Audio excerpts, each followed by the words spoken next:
competitors in the Albina Lake Hodge Comprehensive School's Business Week Business Idea Basket. From here on in will be referred to as BIB. Good evening and welcome to this event, proudly sponsored by the Anguilla Youth Business Foundation. Tonight,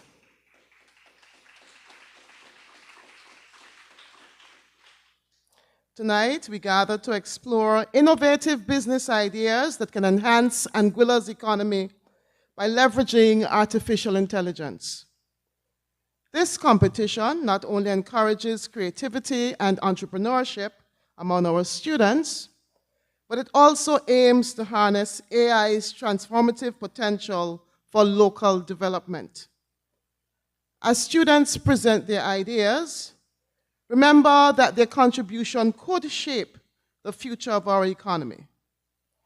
Let's continue to inspire each other and to pave the way for a brighter, tech-driven Anguilla.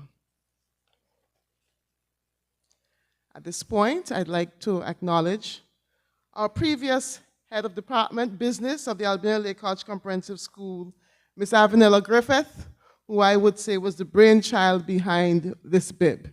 Ms. Griffith.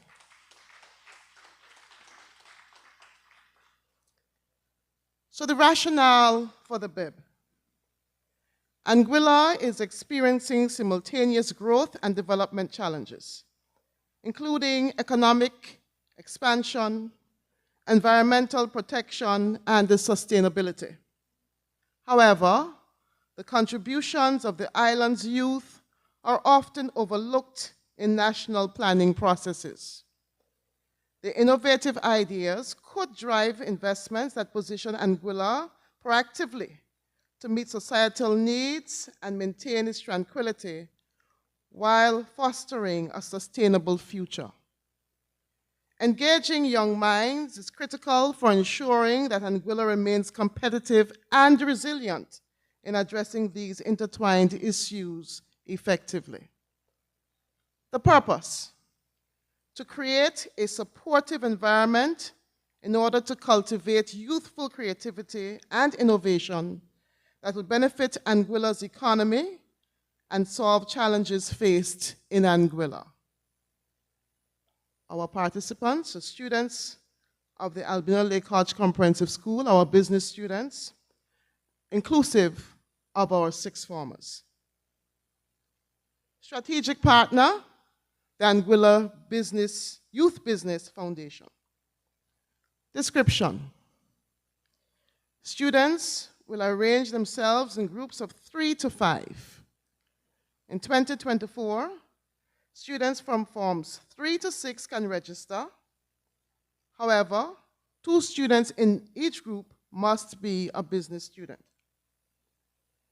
Each group will formulate and present an idea focused on creating a business idea around artificial intelligence in the context of contributing to Anguilla's economy.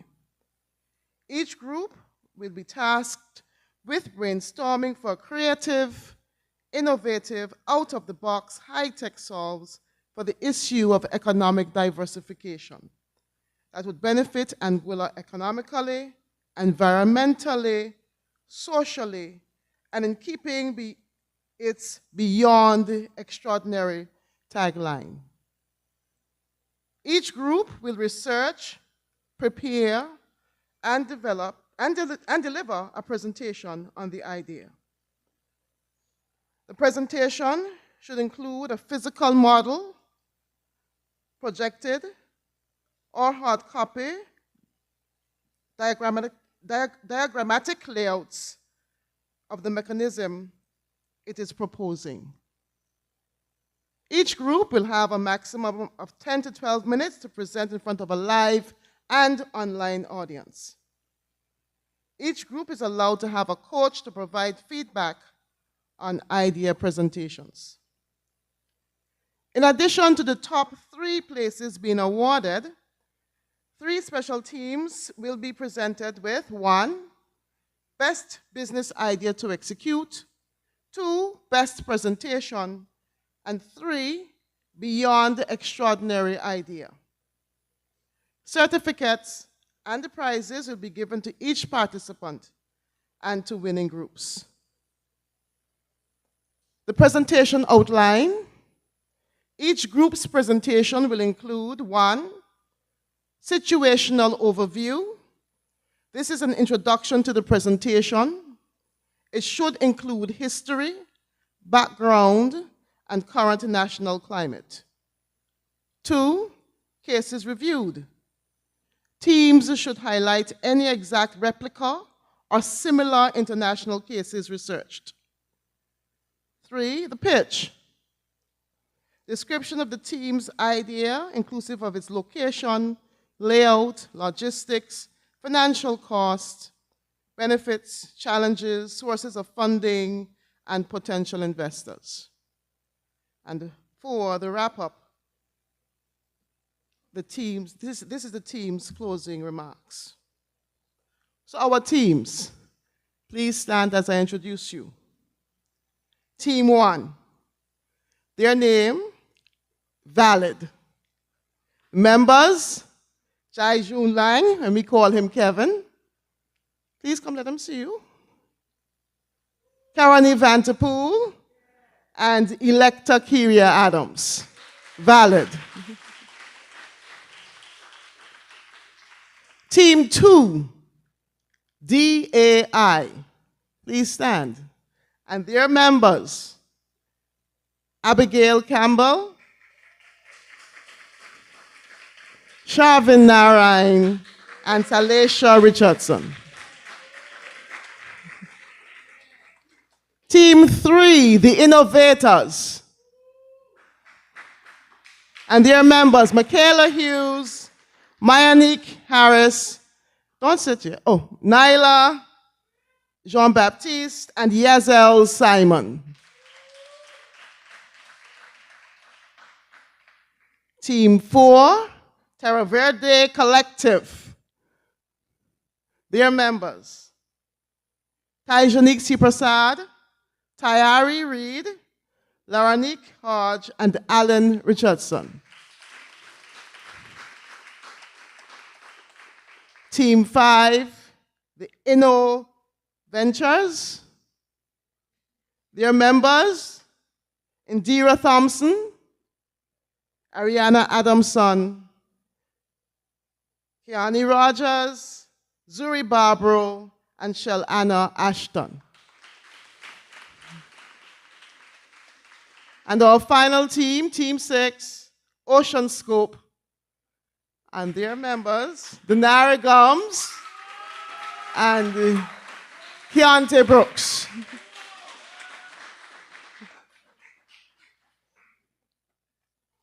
And now for the introduction of our judges. Larry Franklin, Mr. Franklin. Thank you, Mr. Franklin. Mr. Franklin is a seasoned public servant with over 38 years of experience in public administration, education, and strategic development. His career began as a treasury clerk and evolved through roles as a science laboratory technician, math teacher, ultimately leading to senior leadership positions in the government of Anguilla. Mr. Franklin has managed significant projects, including Anguilla's port expansion and economic development initiatives. He holds bachelor's and master's degrees in mathematics, computer science, and business administration. He serves as the permanent secretary of public administration, emphasizing the transformative power of education and technology for future leaders. Mr. Franklin. Our second judge, Mr. Jose Vanterpool. Jose Vanterpool is an accomplished Anguillian. He graduated valedictorian from the Albina Lake Hodge Comprehensive School in 2012 and achieved a record number of CSEC subjects. He earned a full scholarship to the University of Bristol, obtaining a master's in computer science with first-class honors in 2018. Appointed to the House of Assembly in 2019, he became Anguilla's youngest parliamentarian and currently serves as an elected representative. Jose is pursuing a doctorate in business administration and is certified in parliamentary governance. Mr. Vanterpool is recognized for his expertise in computer science. He has been involved in discussions on artificial intelligence by presenting on the topic at the 46th Conference of the Caribbean Americas and Atlantic Region of the Commonwealth Parliamentary Association, CPA. His interests include taekwondo and the scuba diving. Our judge, Mr. Jose Vanterpool. Our third judge, Mrs. Quincia Gomes-Marie.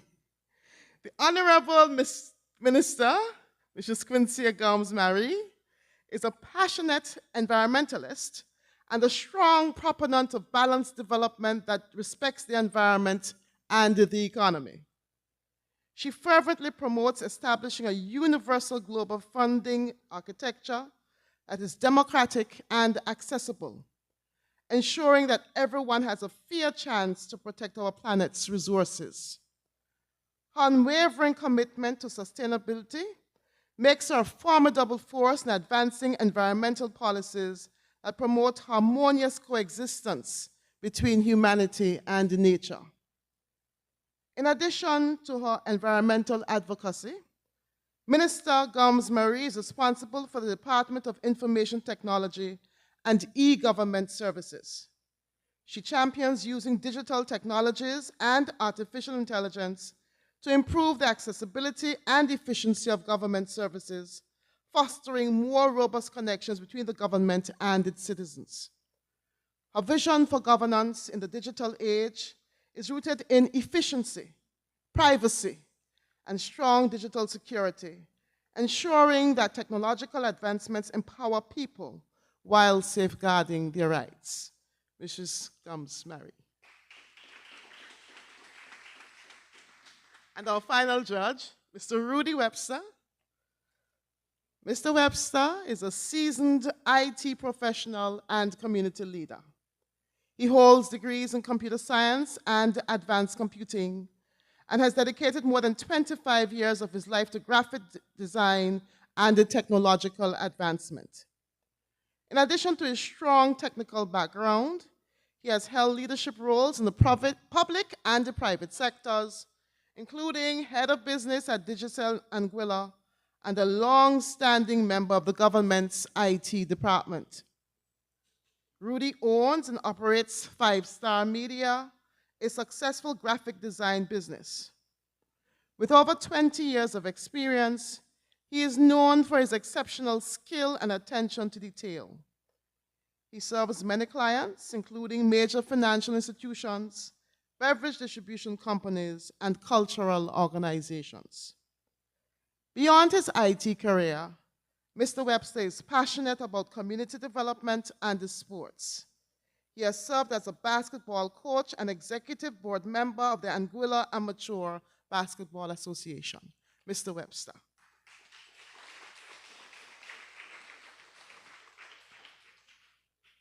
Finally, our judging criteria. So as we said before, we have 3 special prizes: Best Idea to Execute, Best Presentation of Idea, and Beyond Extraordinary Idea. First place will receive laptops, second place, tablets, and third place, they'll have their examination fees paid for.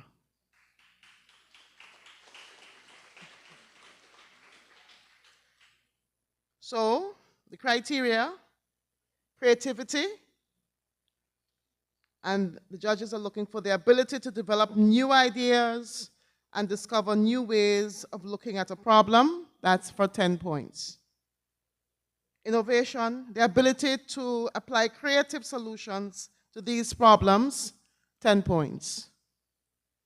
Aesthetically pleasing, it is visually captivating, artful, and beautifully designed, also 10 points. Economically beneficial, the capacity to generate national revenue and or reduce cost, 10 points. And environmentally friendly, It is beneficial to or does not cause harm to the environment, 10 points. So that's a total of 50 points. So we are ready to begin. I now invite Team 1 to the front. Let's hear it for valid. Again, their names are Jaijong Liang, Karani Vanterpool, and Electa Kyria Adams. Team 1. Valid.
Good evening, everyone.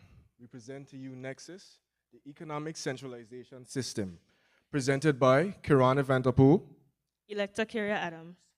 Jiajun Liang. Our island has long faced challenges in achieving development that is efficient, accountable, and sustainable. It is clear that we need to move from a reactive approach to a proactive one. By anticipating challenges and planning ahead, we can drive growth that is smarter, more transparent, and environmentally conscious. This proactive mindset will enable us to build a stronger foundation for long-term success, benefiting businesses, the community, and the island's future.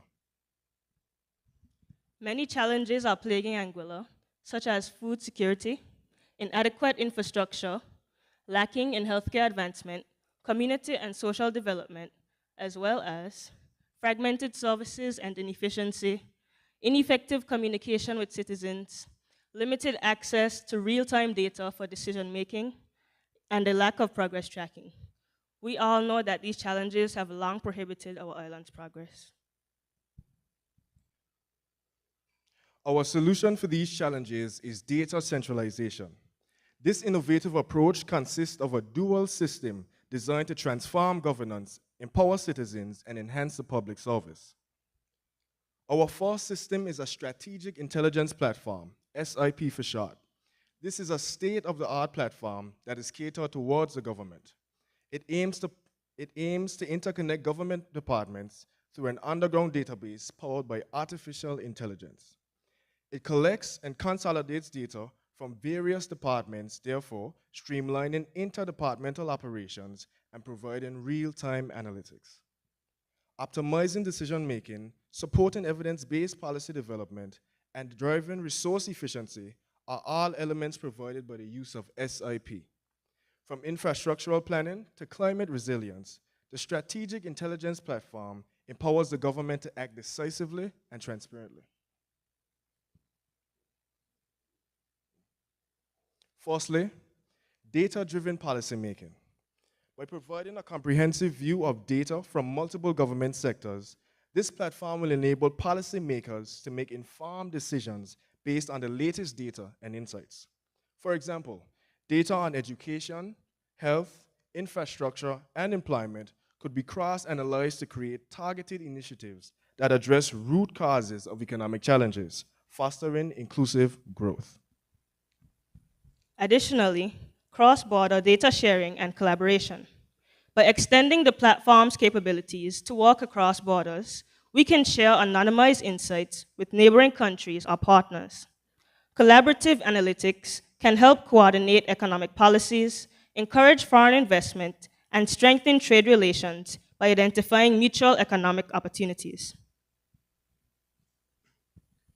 Thirdly, transparency and accountability. Consolidating government data on a platform can improve transparency by making select insights available to the public or relevant stakeholders. This transparency could boost investor confidence, attracting foreign direct investment and fostering a climate of economic trust both locally and internationally. Lastly, enhancing the market. To achieve dynamic job training, the platform can incorporate machine learning to track the changes in industry demands and recommend training programs to reskill the workforce in real time. By preparing workers for emerging roles in high-growth sectors, governments can proactively address skill gaps, boosting employment rates and productivity. The government can implement targeted programs that will stimulate both entrepreneurship and employment. The strategic intelligence platform will only be used by government officials and investors. This is due to the presence of sensitive data. The second segment of the dual system will be tailored towards the public, which my colleague will now explain. We will have a multi-sector app. This will enhance collaboration across key areas like infrastructure, education, healthcare, and agriculture. This app will be structured to provide a seamless experience for users in each sector, along with key features for each area. This is achieved through multi-sector access and navigation. Firstly, we will have sector-specific categories. Users can easily navigate between the various sectors, which will each have a dedicated dashboard tailored to the needs of that field.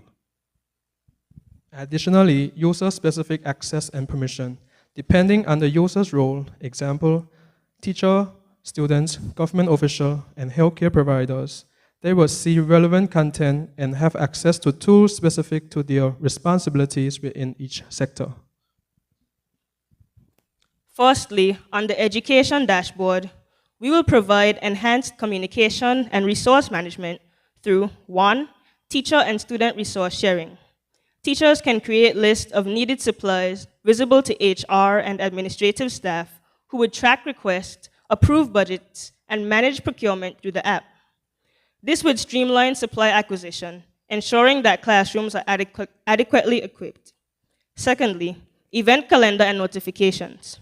Students and teachers will have access to a dynamic calendar for school events, field trips, exams, and other key dates.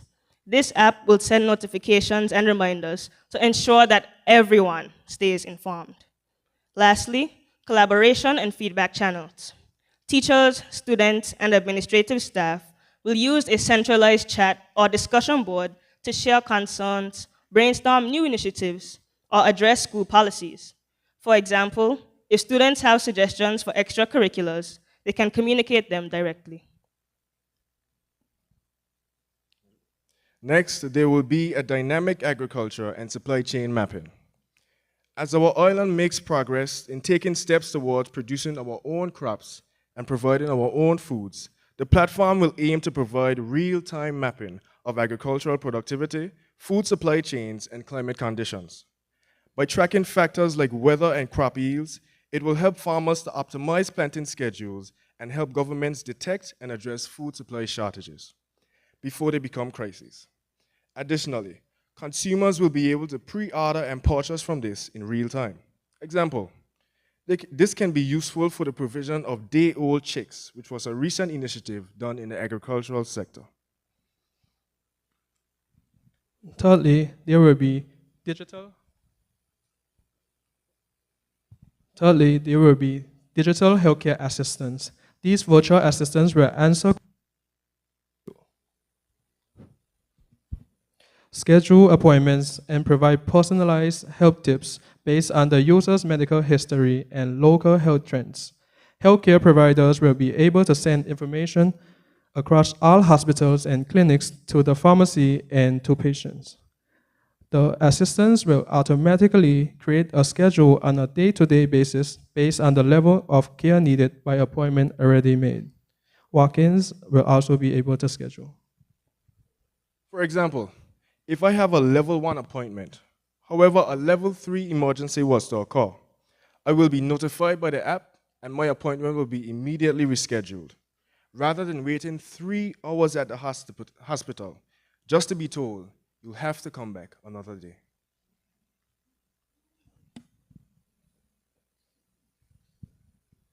We will have project dashboards with digital twins. This is where you can view ongoing infrastructure projects through technology. The government can visualize projects' current state and future progress in real time. For instance, they can monitor the progress of the airport and even test different designs, the impact of natural disasters, and run simulations for emergencies. Additionally, there will be community design proposals. For projects like community centers or public spaces, like the green space, the app will include a feature for users to submit ideas, proposals, or feedback. Community members may suggest playgrounds, garden areas, or accessible designs, and the AI will consider all proposals and generate a model of the infrastructure that would best cover all the needs. And of course, citizens will be able to access digital twin models of the community spaces to track the progress. We feel this is much needed because for this very project, we had to beg teachers to use their classroom at night in order for us to meet. With our app, someone can propose a design for an area that is safe and productive for students like us. Lastly, community input. We will have forums for community-led initiatives. Residents can create and join forums to discuss community needs, propose new initiatives, or organize neighborhood events. This would foster a strong sense of community engagement and collaboration. Events such as beach cleanups or breast cancer walk will be promoted in this section of the app. And this is a 3D model of our building. And we will have our data stored underground. And offices and training departments will also be inside. So some of our benefits include economic growth, improves governance, streamlines services, fosters innovation, strengthens resilience, community and social development, sustainable development, and job creation. Some of our challenges include data standardization, data privacy and security, and the lack of AI literacy, all of which we do have proposed solutions for. And this is our SWOT analysis. And our strengths are 24/7 availability, low tax environment. Weaknesses are lack of investment capital, resistance to change, and our opportunities are creating a population of skilled workers and diversification of services. And lastly, our threats are natural disasters. And our startup costs are $16 million US, and operational costs are $58,000 US per month. Our sources of funding, primarily the .ai Endowment Fund, and additionally, private investments, sponsorships, individual donations, and grants from foundations. Our streams of revenue will be data access fees for non-essential data service, certification and training, service charge from the government of Anguilla, maintenance fees, and customized reports for private sector needs. There are many more streams of revenue, but we chose to state the main ones. Here we have our projected revenue over the course of 5 years, and it grows from 1.6 million in the first year to 2.1 million in the 5th year. And we also have our projected net profit over the course of 5 years. To make these figures as accurate as possible, we researched equipment and we researched the cost of equipment to get our figures for our startup costs and operational costs. And we also used the 2023 budget that was posted by the government, since they're our customer. We combined those figures and created prices that were tailored to the government, that's affordable for them, while still maintaining a profit for us. In phase 2 of our project, we plan on training persons in using and optimizing this model and sending them to other Caribbean islands to implement this model and generate more revenue for us. Last but not least, we do not have a case study because we only found individual components of our idea and nothing that completely encompassed what we envisioned. Thank you.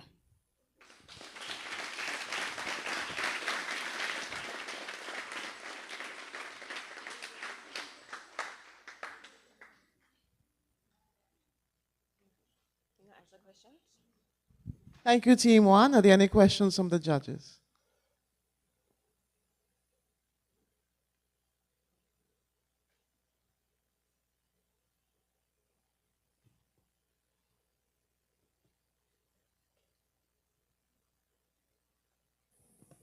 You're allowed a maximum of 2 questions.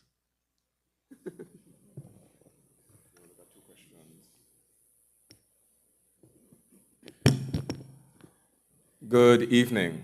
I just want to say excellent presentation overall.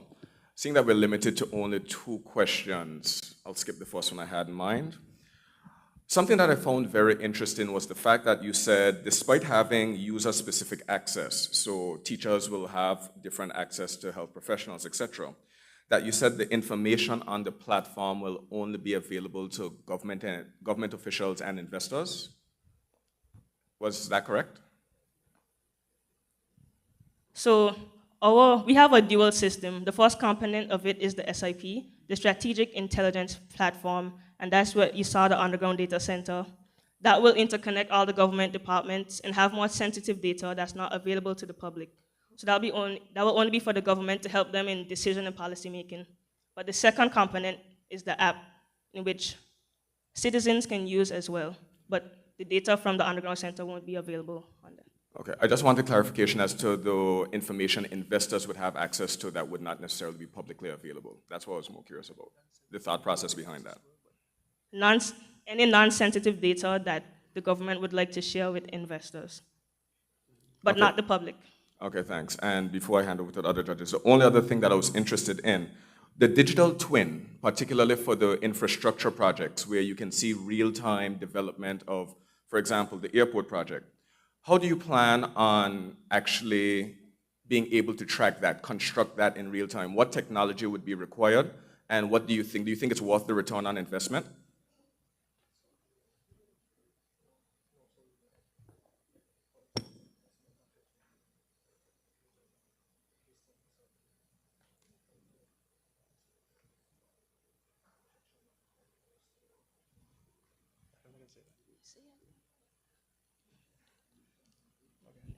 So for the airport, like when we put our data to the artificial intelligence, so they will be trained and specialized in areas. And for instance, the digital twin, when they are trained, so they will have a projection. They will have data from different departments, for instance, budgets and how expenditure are being used. So they will have an idea of how the project is being move forward.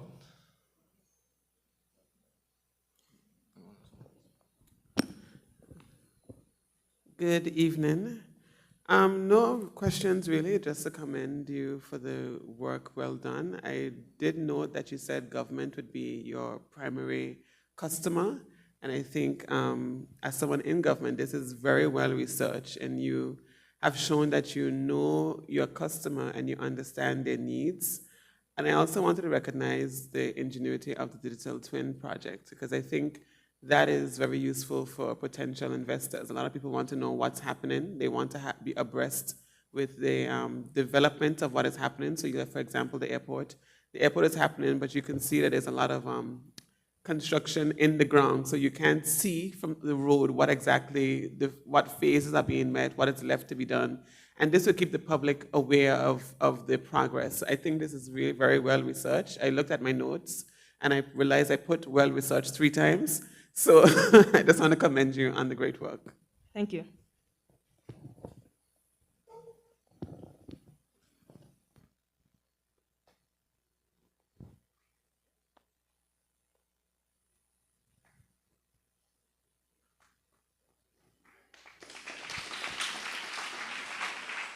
Thank you, Team 1. Before we introduce Team 2, I'd like to acknowledge the presence of Your Excellency, the Acting Governor, Mr. Perrin Bradley, Honorable Leader of the Opposition, Ms. Cora Richardson Hodge, and Member of the Opposition, Mrs. Shelia Rogers Webster.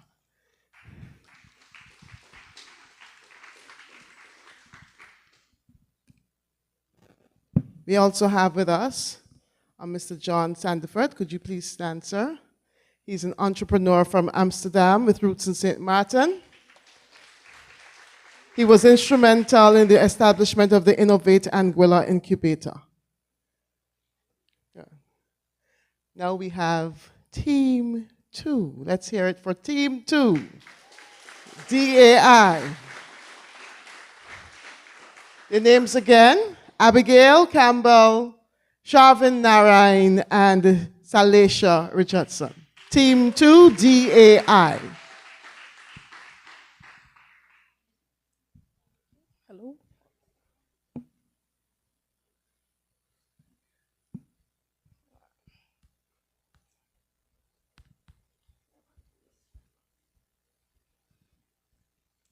Imagine planning a vacation to the most pristine island of the Caribbean without having to compare attractions, accommodations, cuisine, or even your plane ticket. Imagine an app that plans the perfect trip personalized for you and your preferences. Ladies and gentlemen, I am Salesha Richardson Phillips. I am Abigail Campbell. And I am Sharvin Narain. And we introduce to you Discover AI. Discover AI, empowering travelers by integrating artificial intelligence into travel to deliver seamless, personalized, and enriching travel planning experiences. Anguilla has experienced a significant increase in tourism in the first 5 months of 2024, where we welcomed approximately 98,052 visitors. 6 months later, imagine how that number has multiplied. Anguilla offers luxury tourism with world-class beaches, luxury accommodations, gourmet dining, wildlife, and a rich cultural heritage. Tranquility wrapped in blue, Anguilla is beyond extraordinary. We tackled the topic by looking into Anguilla's main source of income, tourism. Discover AI is a paid, personalized, AI-based travel enhancement application where prospective tourists can enter prompts of their ideal trip, and AI algorithms will suggest accommodations, dining, and activities tailored to the user's taste and budget. Additionally, at no cost, tourists can browse on our app to find out what we do in Anguilla. The Lagoon Group. This is a destination management company that specializes in creating unique and authentic experiences among Caribbean islands. The primary objectives of this group are to provide personalized travel experiences that cater to the unique needs and preferences of their client, enhance the travel experience by offering exclusive access to hidden gems and sought-after locations, and to ensure seamless coordination and execution of travel plans from beginning to end. Now the problem, what is the reason for implementing this app?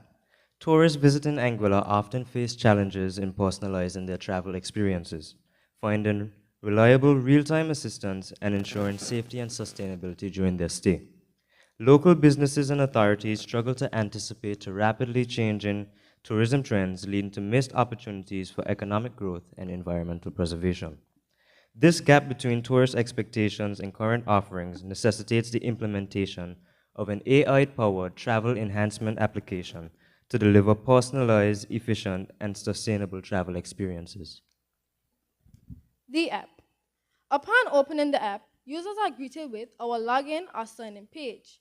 After logging in, they meet our home page where they have easy access to our AI bot, the star of the show, Discovery Assistant. The app is fully personalized. It even greets the user by the name. Below, you will find local activities offered by local businesses and our luxury accommodations. But Discover AI is not your typical personalized travel planning app. Here's why. Discover AI provides personal travel planning itineraries based on visitor preferences. Our AI algorithms will suggest accommodations, dining, and activity options that are tailored to our users' budgets and preferences. Say you are a user and you ask Discovery Assistant to plan you a trip for 8 days in December, 4 persons, no budget, nature-based activities, and Italian dining options. Discovery Assistant provides a full trip overview with cost breakdown, including your airline ticket, car rental, hotel, the activities asked, and Italian restaurant dining options. After booking, Discovery Assistant provides an easily accessible itinerary which highlights your progress as your trip durates. 2. Predictive analytics for tourism trends. Discover AI will help local businesses and the government analyze tourist trends and analyze data from peak season. This will help the local businesses and the government know how to improve services and infrastructure to better suit tourist needs. Sustainable tourism practices. Discover AI will promote eco-friendly tourism and educate tourists on our wildlife and beaches to promote sustainable practices. It will also teach tourists how to protect our island to preserve its natural beauty. As seen, Discover AI provides an entire page dedicated to nature preservation. Itinerary sharing. Discover AI will allow tourists to share itineraries with their travel partners.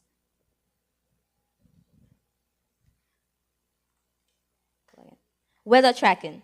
Discover AI will alert tourists on weather systems in and around Anguilla before they travel, which may be a threat to their trip and which may cause cancellations or delays. Additionally, it will alert them about weather conditions that may affect their activities and plans while they're on the island. As you can see on the screen, this is how Discover AI will send a notification to a user. It will say something along the lines of, weather alert. There is a high chance of flight cancellation for your flight from Miami to Anguilla due to severe weather conditions. As you can see, our app is fully personalized and it is available on just about every device. Your Apple Watch, your iPad, your MacBook, your Android, your Samsung, Discover AI is on it too.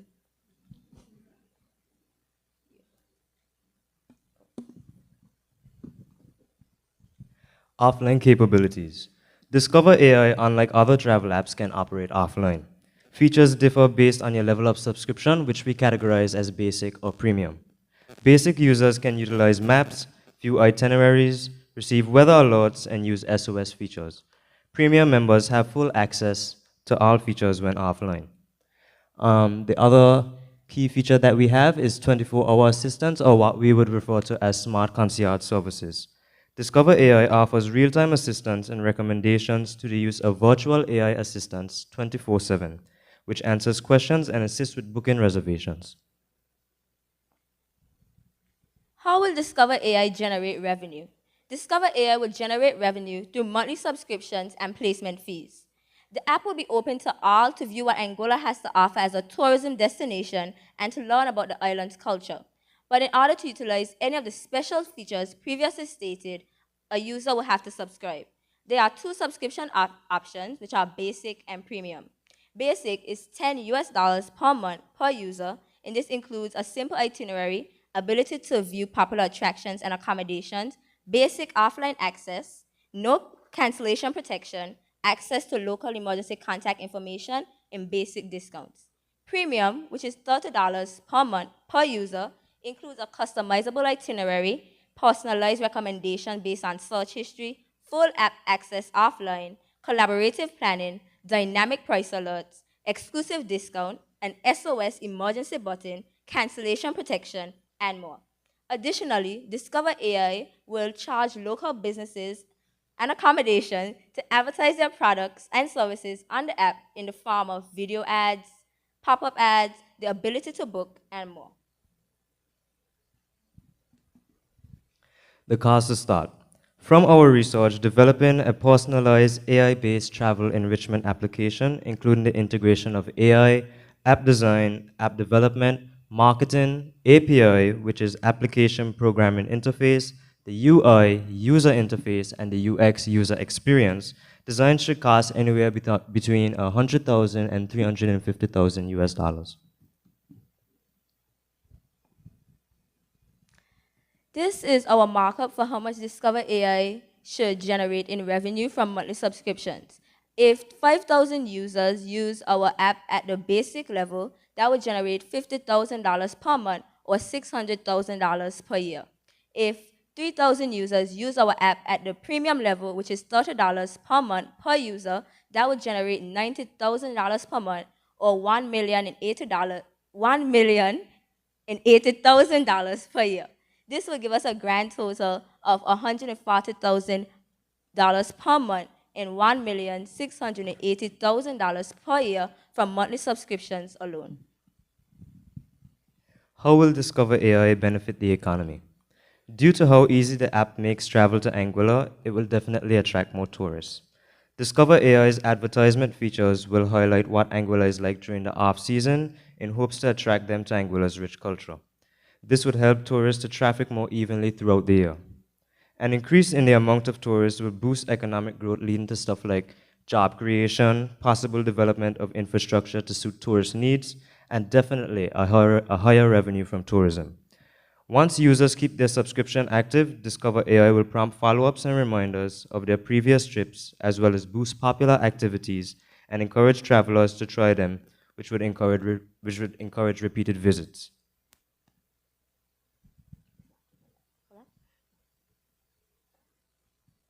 Sources of income.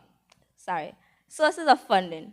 We can receive funding from the Anguilla Youth Business Foundation, which offers 28,000 EC dollars or 10,000 US dollars in startup funding as a loan. Secondly, bank loans. And thirdly, angel investors. Angel investors generally invest $25,000 to $100,000 per individual investor. How do we plan on making this vision a reality? We estimate that the vision of Discover AI can take 2 years to come into fruition. We would need to partner with tech companies to build the AI-powered platform, collaborate with local businesses, tourism boards, and government agencies, launch a pilot program to test and refine the platform, promote the platform to potential tourists through various channels, and regularly update the platform based on user feedback and emerging technologies. Discover AI, Empowering travelers by integrating artificial intelligence into travel to deliver seamless, personalized, and enriching travel planning experiences. All right. Thank you.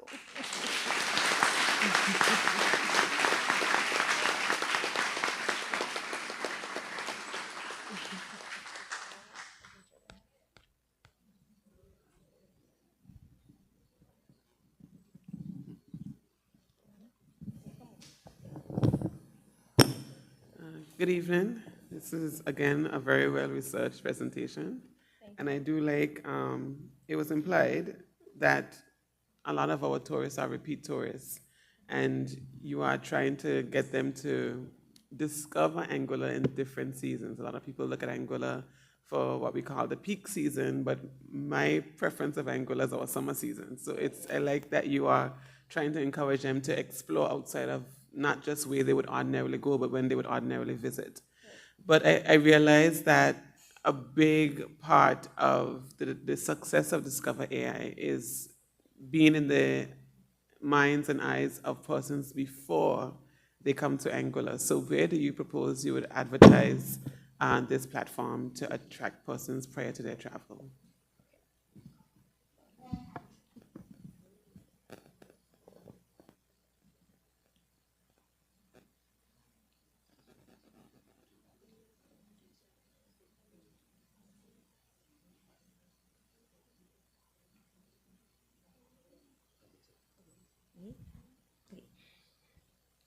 We plan on advertising our app on various social media platforms, as well as partnering with popular accommodations that will partner with us. So like through the hotel, they can also book through our app. Perfect. Good evening. Good evening. I too want to say excellent presentation. You guys did a wonderful job. Thank you. I have a quick question. So AI platforms tend to be as good as the data that they are trained on. And a lot of the information, take for example, the experiences, the restaurants, where are you going to get the up-to-date information to keep your system updated? So say for example, where's your AI going to go to see if this restaurant in West End has a booking or if their menu has been updated? How do you plan on keeping up with that?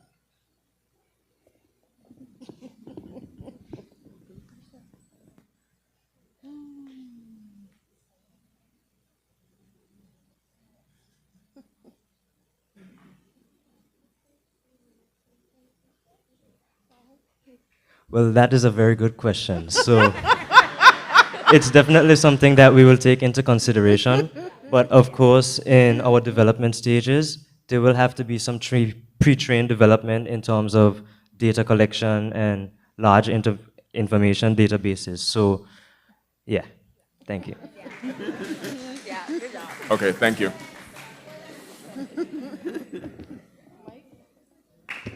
Hi, good afternoon, good evening. Excellent presentation. Thank you. Question, how much interaction you expect between the user and the application in terms of, do you expect the application to make all of the bookings, the calendaring, and the conversations with the various establishments, or you expect more user interaction?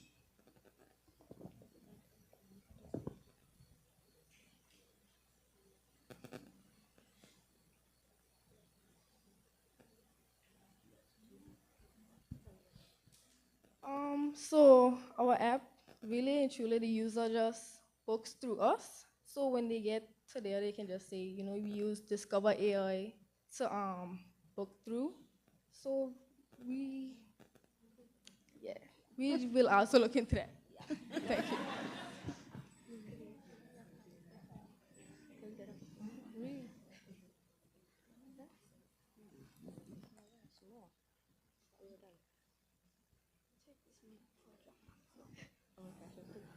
Good evening, and again, excellent presentation. Good evening. Just one question. You guys mentioned that like restaurants and hotels will be able to pay a subscription to like get ads and promote their products there on app. Do you feel like that will influence the recommendations a bit? So let's say if a restaurant were paying more advertising revenue, that the AI might lean towards recommending that restaurant more.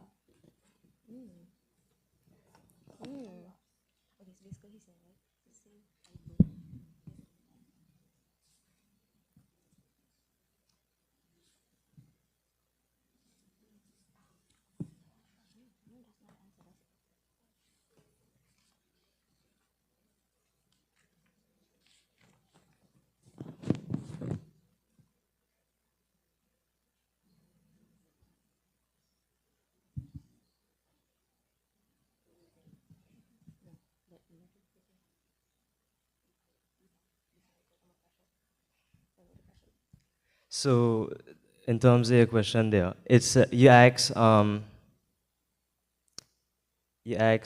if the restaurant sponsors, would they pop up for more recommendations? Yeah, so would the AI in turn recommend those places Well, that are advertising more? the AI goes based on the restaurant's ratings. So the higher the rating, the more it will pop up. Okay, all right, thank you. Thank you, Team 2. Thank you, judges.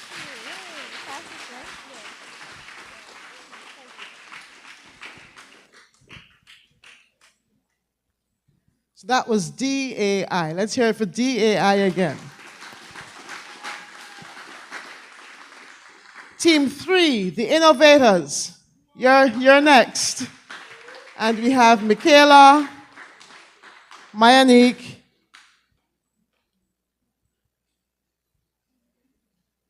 Naila, and Yazel.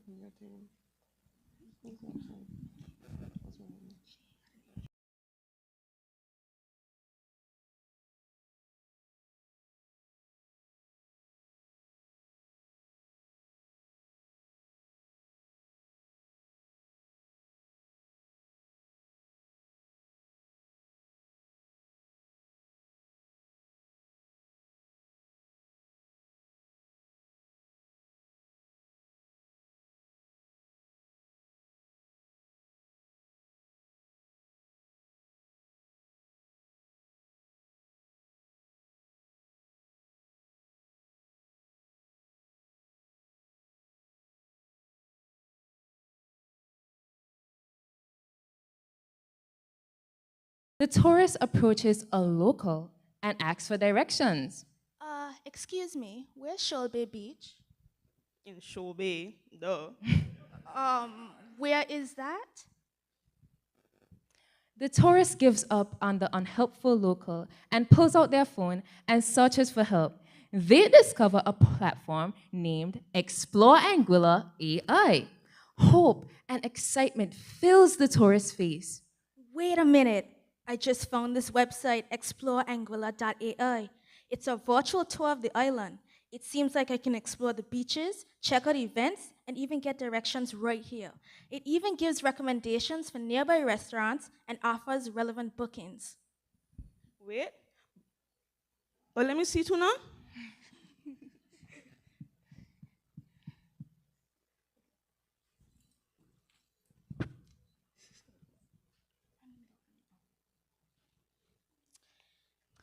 We, Mayini Karis, Naila John Baptiste.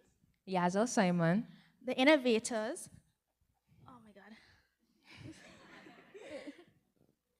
The innovators aim to boost Anguilla's tourism with exploreanguilla.ai, an AI-powered platform offering virtual experiences of the island's beaches, culture, and landscapes. By showcasing Anguilla year-round, especially during its slowest season, the platform aims to keep the island's economy afloat all year round.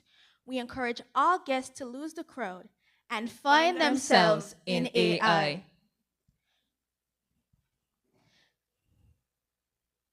So here we have some challenges to be solved for Anguilla's tourism industry. Regional competition. This is where other Caribbean destinations offering similar experiences create disputes. And we also have seasonal tourism flow, which is difficulty attracting tourists consistently throughout the year. Solutions for our site. Differentiation. It highlights Anguilla's unique features like untouched beaches, cultural heritage, through exclusive tools and experiences on exploreanguilla.ai, setting it apart from our competitors. Off-season engagement. It uses AI-driven promotions and tailored marketing to attract tourists all year round, offering virtual events, seasonal deals, and unique activities to stabilize tourism flow. Okay, so some challenges that we might encounter and how we aim to solve them.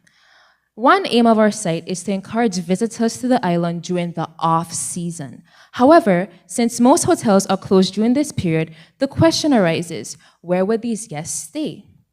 Ideally, the increased demand for off-season visits would encourage hotels to remain open to accommodate these new guests.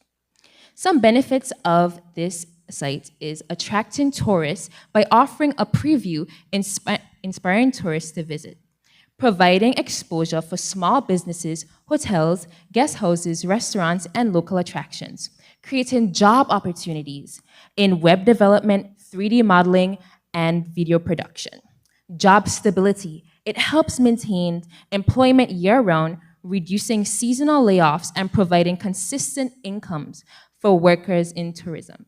It strengthens national identity as it paints Anguilla as a modern and attractive destination and encourages off-season tourism and increases the revenue, generating additional income for local businesses, including hotels and restaurants, ensuring a steadier flow of revenue throughout the year. So cases researched. So we found a website called Virtual Hawaii 360, and this is a travel guide which focuses on Hawaii's islands. It offers detailed itineraries, landmark highlights, and travel tips for all types of visitors. It covers activities like hiking, surfing, cultural tours, along with recommendations for iconic sites such as Waikiki Beach and Hawaii Volcanoes National Park. Our SWOT analysis. Strengths. We have innovative technologies. It enhances destinational appeal, global accessibility, user-friendly design. Weaknesses. It demands a lot of maintenance. Development costs, dependence on technologies, privacy and data security risks, target market limitations, targeting the younger generation. Opportunities, partnerships with local businesses, government, and tourism board support. use analytics to understand traveler preferences and optimize marketing strategies. Threats: regional and global competition, technological advancements dependent on tourism trends. Our financial forecast. This involves sources of fundings and investors, personal savings. We have for AYBF grant loans, which is this is the Anguilla Youth Business Foundation. We will be receiving a loan from them. Government grant investment from Anguilla Tourist Board. As you can see, we have a lot of different parts for our startup costs. We have things for the hiring developers, the software tools, the copywriting content, et cetera, et cetera. For this, we have calculated an estimated amount of $87,200 to $130,500. Our operating costs. For this, we will have to have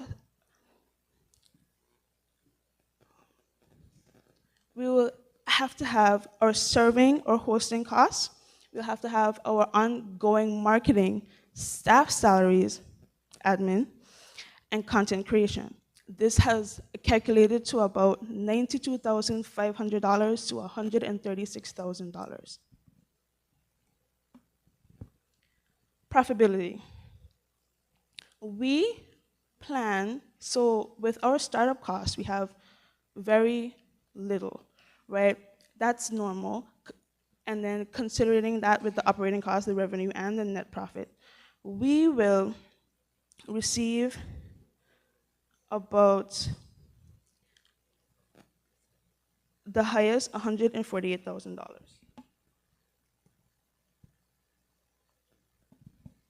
Our app and our website.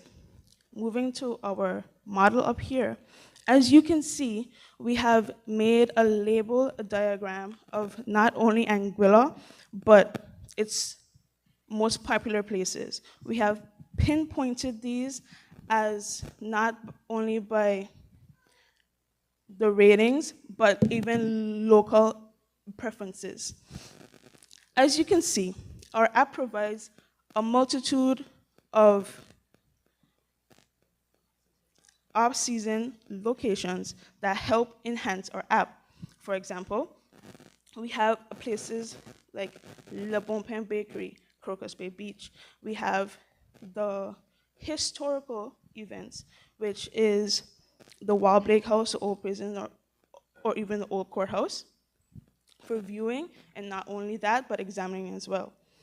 For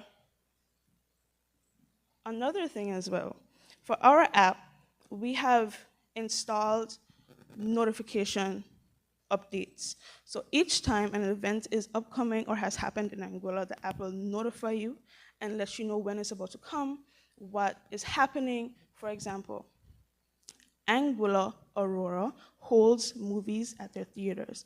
The app will notify you as this is an event held in Anguilla where locals, and not only that, but tourists as well, can attend.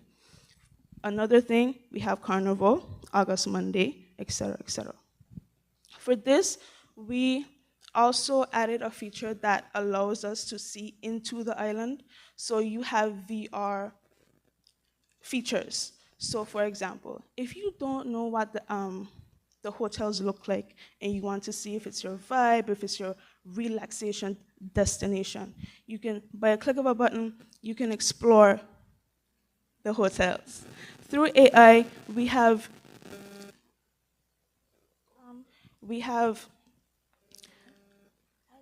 generated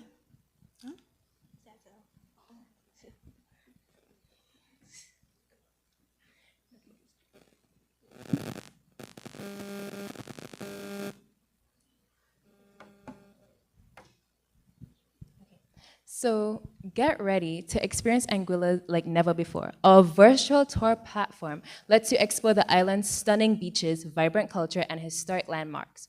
all from the comfort of your device. Whether you're planning your first visit or returning to rediscover its charm, our immersive 360 views and interactive guides provide a taste of the beauty, warmth, and adventure that awaits. Start your journey now and let Anguilla's allure inspire you to make this dream destination your next travel experience. Dive in and see what Anguilla truly is, beyond extraordinary. Next. So our app displays, it gives them like an immersive feeling of them, arriving into Anguilla. So we just have a little video of a plane moving. Yeah, so we have a little video of a plane to show you as if you feel like you're coming into Anguilla. And this, just a welcome, give you, the natural beauty of Anguilla. And, we're going to give you a little bit of history about the island because, people would want to know what they're looking into. So here we have a short history. Anguilla, a British overseas territory in the Caribbean, was originally inhabited by indigenous peoples and later settled by the English in 1650. It was administratively linked to St. Kitts and Nevis in 1825, a union that led to dissatisfaction and eventually the Anguillan Revolution in 1967, when Anguillians pushed for independence from St. Kitts after British intervention in 1969. Anguilla gained separate status in 1980. Today, the island thrives on tourism and maintains a blend of African and British cultural influences.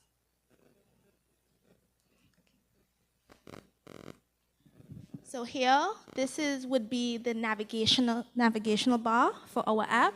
So you see how we have it broken down into different segments. You have entertainment, restaurants, beaches, historical sites, and luxury resorts.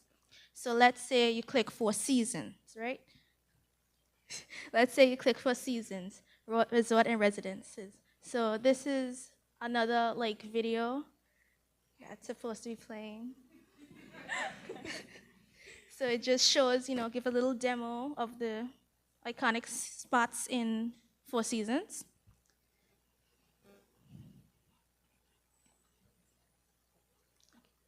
And here, this is another video showing how the virtual reality would look. It's a 360 scope of what the Four Seasons resort would look like.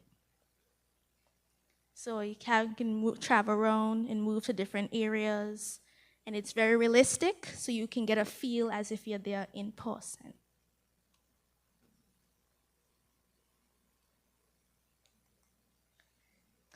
So this is here, again, you'd also get a description on the resort that you're viewing. And it says the Four Seasons Resort and Residences Anguilla, located between Meads Bay and Barnes Bay, is a premier luxury destination known for its stunning ocean views, upscale accommodations, and exceptional service. Originally opened as Viceroy Anguilla in 2009, it became Four Seasons property in 2016, attracting high-end travelers with spacious rooms, suites, and private villas. Guests enjoy world-class dining, an extensive spa, and various wellness options, as well as complimentary water sports and family-friendly activities. Perfect for weddings and special events, the resort also offers easy access to Anguilla's vibrant local culture, making it an ideal choice for memorable Caribbean experience.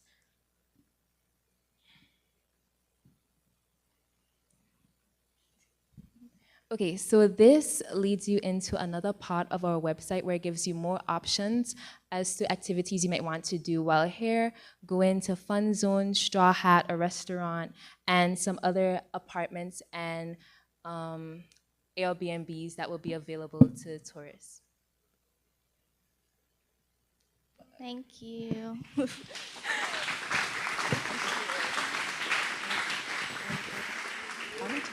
No, I don't think so.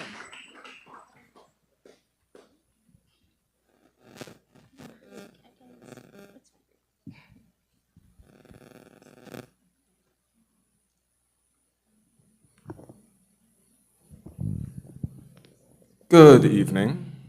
Good evening. Once again, job well done. The first question, I love the skit at the beginning in terms of that was a very creative way of bringing the idea across. And one thing that stood out to me, hopefully I would believe that our locals would try to be a bit more helpful, but when the tourist wanted to find out, they went online and then they discovered exploreanguilla.ai. I'm just thinking, I noted that in your budget, you had 0 for marketing and 0 for ongoing marketing. So how do you envision people will come about finding your site? Because a site like, for example, Google, they might have just Googled it. And if you're not putting money into marketing, how do you expect them to come across it? So we had envisioned that while creating this program or website, we would get, like I think we mentioned the loans from the other businesses or accommodations, and we imagined that, they would market, like help in the marketing sector for our program, so we wouldn't necessarily be putting the income into it. Another thing as well, we also put into plans social media marketing. So we would hire social media professionalists that would not only market us, but market Anguilla as a whole through us. So the whole point of Explore Anguilla is to bring Anguilla to the front line through us to make it more accessible and easier for tourists to find us and to travel to here.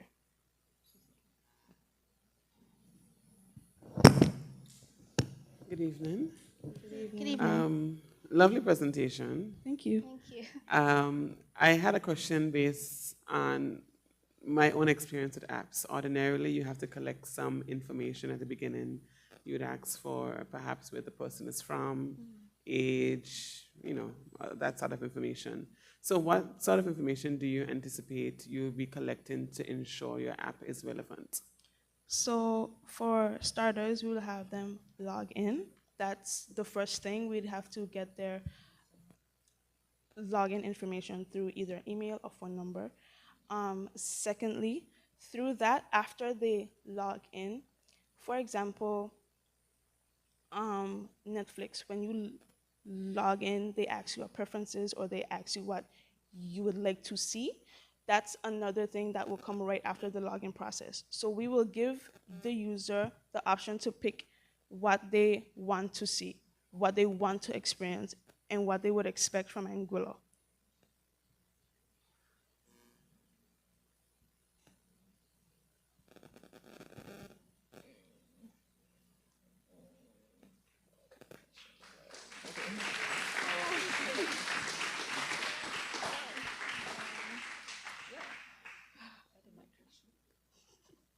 Thank you, Team 3. Let's hear it for them. Team 3.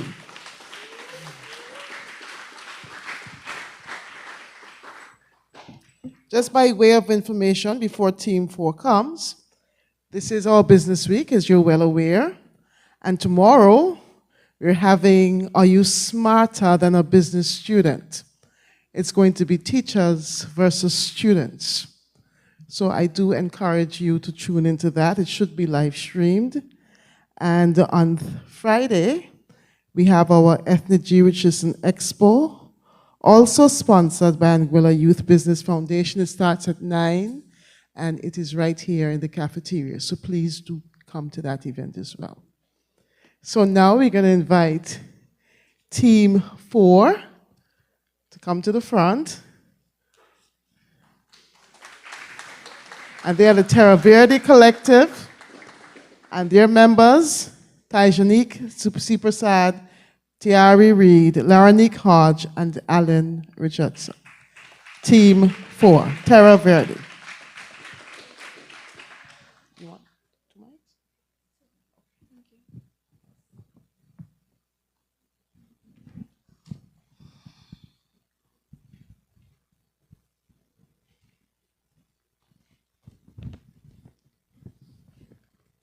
Good evening, everyone. We are Tajanique Prasad, Laranique Hodge, Tayari Reed, and Alan Richardson. Let's start by setting the scene. Picture this. Heavy rain falls, roads are flooded, businesses are interrupted, and we're all scrambling to save the day. Sound familiar? Yeah, it's pretty much the plot of every rainy season in Anguilla. But here's the thing, our infrastructure was built a long time ago when we thought the biggest challenge we'd face would be the occasional tropical storm. Today, we are dealing with more frequent storms, aging pipes, and systems that simply aren't built to handle it all. And let's be honest, waiting for the storm to hit and then hoping the drainage system holds up is, well, it's not exactly the most efficient plan. Now, this is where it gets interesting. While our drainage systems have been reactive, technology, especially AI, has come a long way. In the past few decades, we have gone from machines that crunch numbers to smart machines that can anticipate, predict, and act. It's time our drainage systems had a bit of that foresight. Anguilla's connection to artificial intelligence, AI, comes from its AI domain, which is popular with AI companies worldwide. In 2023, it earned the island $32 million, over 20% of government revenue. This income has funded key projects like better healthcare, school upgrades, and airport expansion. While it's been a big boost for the economy, leaders are cautious since the revenue depends on the AI industry's growth. For now, the AI domain is an unexpected but amazing success for Anguilla. Anguilla's current state with AI. The rapid growth of AI around the world has brought a major economic boost to Anguilla. The money earned from the AI domain has been used to invest in important areas across Anguilla, helping to improve the island's development.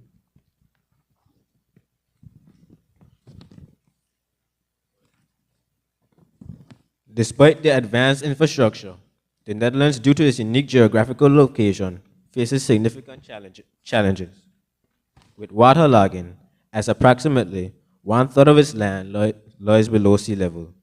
This results in frequent water accumulation. To combat this issue, the country has developed advanced water management systems, including dikes, pumps, and drainage canals, to control water levels and prevent flooding. These innovative solutions have enabled the Netherlands to reclaim land from the sea and create fertile areas for farming. This is where Anguilla comes in. Just as the Netherlands have relied on its traditional infrastructure to manage water, and Singapore has embraced smart technology to predict and prevent flooding, Anguilla has an opportunity to leap forward into the future. Our proposed smart pipe system, much like Singapore's, could be the key to managing our own water challenges. With AI-driven smart pipes that can monitor rainfall, predict water flow, and adjust in real time, we can prevent the flooding and waterlogging that has been a constant problem and make our infrastructure more resilient, just like Singapore. Exactly. And it's not just about preventing floods. It's about efficiency, cost savings, and long-term sustainability. Because let's be real, if we don't take actions now, we might as well start getting used to buying boats as our primary mode of transportation. And I am pretty sure that's not in anyone's budget. This image depicts the aftermath of Hurricane Lenny in Anguilla in 1999. Challenges affecting Anguilla's economy. The dependence on tourism. Tourism accounts for over 25% of Anguilla's GDP. If a pandemic were to occur, what would we rely on? Mass import. The trading difference between exports and imports are significantly skewed. Water conservation. There are many leakage in the pipes running to Anguilla's essential services. Our business proposal.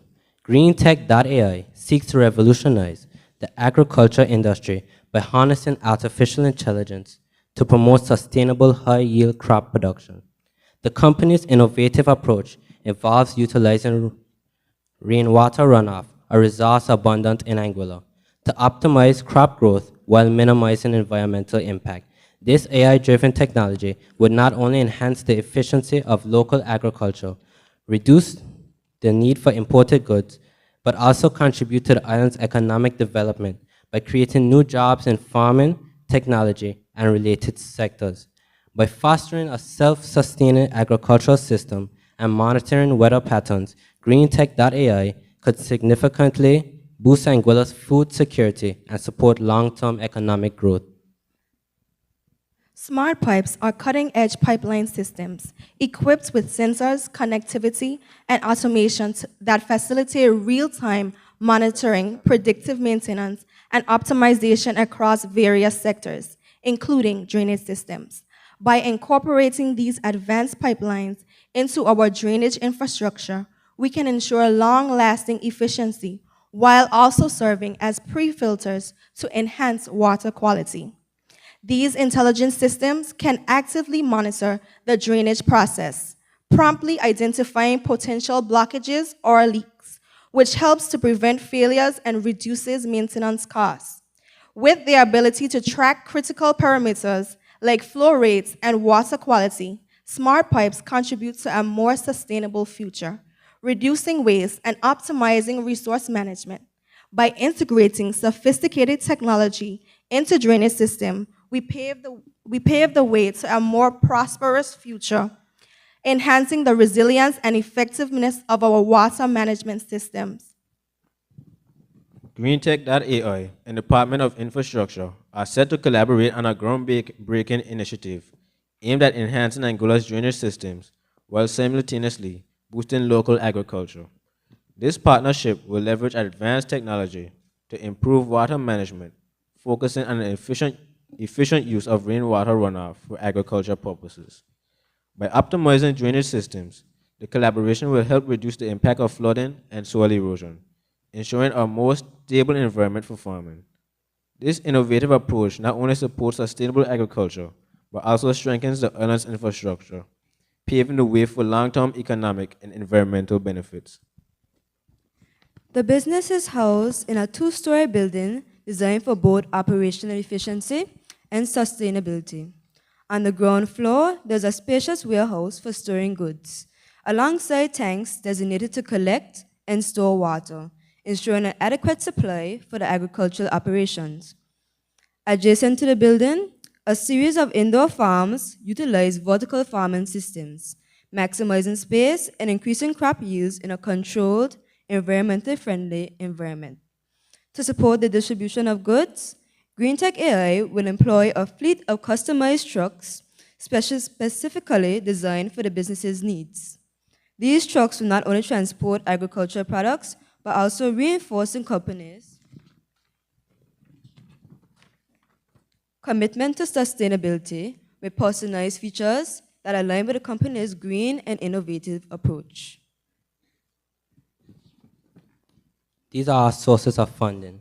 We can acquire grants from the government, grants from foundations such as the Anguilla Youth Business Foundation, loans from financial institutions such as the Anguilla Mortgage Company, and have private investments. These are the startup and operational costs. So we'll have the cost of pipes, the installment, cost of drains, and more come down. And right here we have the total. The total for startup costs will be 526,000 EC to 625,000, and operational costs per month will be 87,000 I can't read. 87,000 to 100,000. These are different ways in which our business intends to earn revenue and costs for the government and cut costs for the government and community. We have education, selling water to households, selling water to agriculture, agrotourism, selling crops, exports, less imports due to natural processed foods, and lastly, we have less costs for the government. We project that GreenTech.ai will generate EC dollars 17,495,000 in revenue over its first 5 years. This forecast is based on a solid business model through market analysis and a clear growth strategy. Our approach focuses on scaling operations to meet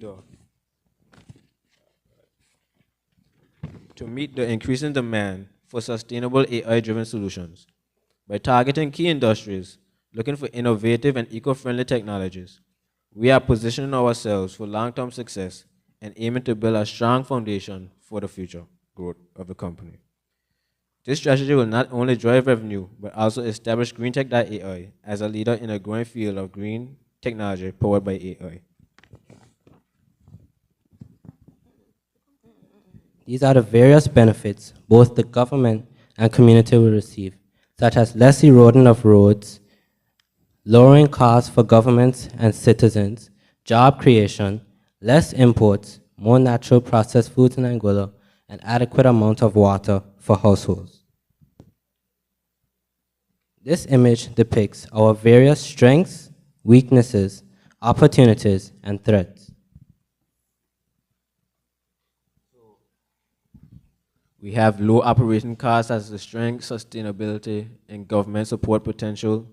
Weaknesses, we have reliance on rain for the drains to go to the agriculture. Limited local expertise, dependent on technology. Opportunities, potential export increase, partnerships and grants, tourism integration through agrotourism. And threats, diseases, AI unpredictability, and natural disasters. Here we have the hurdles we may face as young entrepreneurs, such as sufficient funding, market dynamics. As young entrepreneurs with almost no experience coming in to the market may be a problem, and permissions from the government.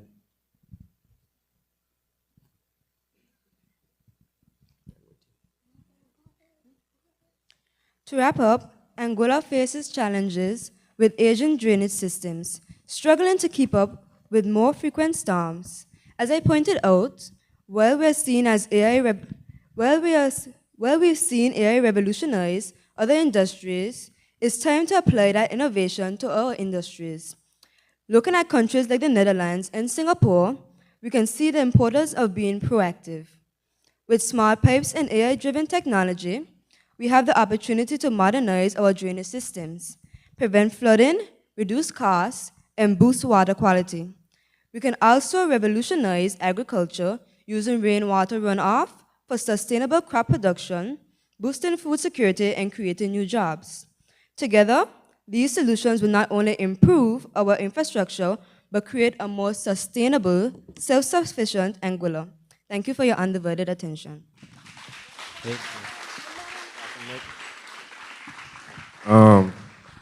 We got this physical model that are a little choppy, but it always so we got love us still.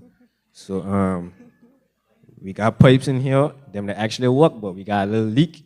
So yeah, them supposed to go through up here, but since we got a leak, we got through it to the pipe. And then I'll be able to talk for a while, because I got suck out the water to show you. So, Tayara gonna do the talking from here. So here, Alan is pouring. Someone said they can't see in the back. Okay. And here, the water would be dirty, but as you see, I see our water has been filtered with the use of our smart pipes.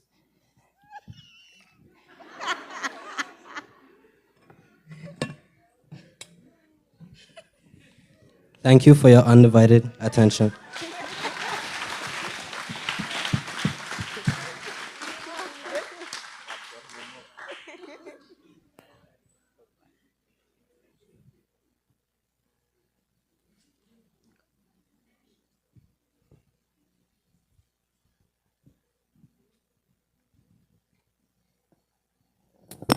Good evening.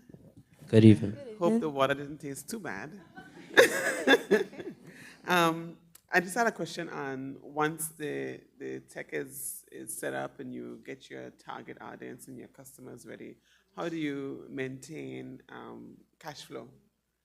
I don't think that was clear. So we plan to sell the crops we use the water with to the hotels, because the hotels like to have fresh vegetables. And we also export crops to nearby islands like St. Martin and St. Kitts. So who would be the target audience specifically for the tech? Mainly, it's in mainly hotels. And wait for the tech, Mm-hmm. oh, it will be the community, because if you drive on a Coronation Avenue, you realize that whenever it rains, the road floods with water. So the pipes would drain the water, and it would send it to tanks, and the water could be used for plants. What else? Why? I forget. For plants, also selling purposes, we could do bottled water. And that same water can be used to water the plants, which could be used to export to different countries, neighboring islands. So the government would be the user of green tech? Yes. Oh, okay. Good evening. Excellent job to all of you. I really like the idea and the creative way it was brought across. I have one question, but it's kind of like a two-part question. So firstly, just for clarity, will these smart pipes be used across the entire island or just in areas where we have issues with flooding, drainage, and where farming may need some more water? Well, initially, we want to start small scale, but as we continue, we hope to help the drainage problems around the island with the smart pipes. Additionally, these pipes are able to locate other pipes around the globe to prevent infrastructural damage to pipes that already exist. Great, because that actually leads me to the second part of my question. Do you foresee any issues with integrating your smart pipes and this new proposal with the existing water distribution network? You could repeat that one more time. Okay, so we already have a system for distributing water across the island that you have highlighted does have some leaks and some issues. When you put in your smart pipes in the various areas, do you foresee any issues integrating your new technology with the existing water distribution network? The smart pipes will be able to tell if there's a problem. It would predict the problem occurring. So let's say it has a leak. It will be able to tell us where exactly the leak is on the island so we could go to the place. So you will be connecting to the government pipes? Yes. Okay, thank you. All right, good evening. Excellent presentation. Question about your delivery of your crops to the hotels. What type of vehicles do you expect to use? We expect to use a delivery truck, like a van or so. Any particular technology in the trucks? A freezer, too.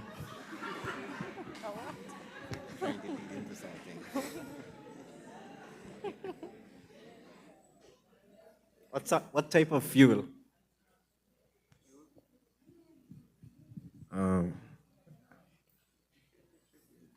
The right answer will be electric, but I like gasoline engines. I like Gotta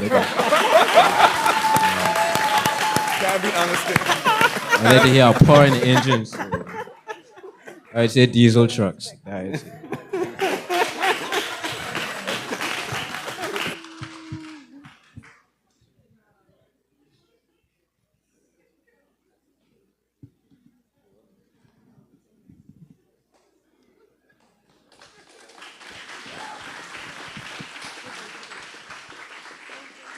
Thank you. And by way of information, the business department has 9 teachers. So I'm going to ask those present to stand so that we can see who you are. Because not all of us know you. I'm one. I'm over here. That's our HOD, Miss Arlette Gomes, Miss Matty. Thank you. And we actually teach 10 subjects, both at the CSEC level. You may say thank you. Both at the CSEC and Cape level. Good. I didn't say, but I have to be careful because I'm also part of math. November is quite a busy month for us here at the Albina Lake Arch Comprehensive School. There was Science Week and Math Month. So on Thursday, there's Family Math Night, so please do tune into that as well. On Saturday, Science Department is having a fashion show where they're going to take old stuff and make beautiful clothing. And that's at Morris Vanderpool Primary School. So please do come to that. And then on the 29th, we're going to have Math and Science Expo at the auditorium. So please do come to that as well. Plenty of positive things are happening at the Albina Lake Arts Comprehensive School, and we need to make those go viral as well. Okay, so Team 5, are you ready? Great. No? Good. Team 5, the Innoventors. Our members in Team 5 Innoventors, Indira Thompson, Ariana Adamson, Keani Rogers, Zuri Barbaro, and Shalana Ashton.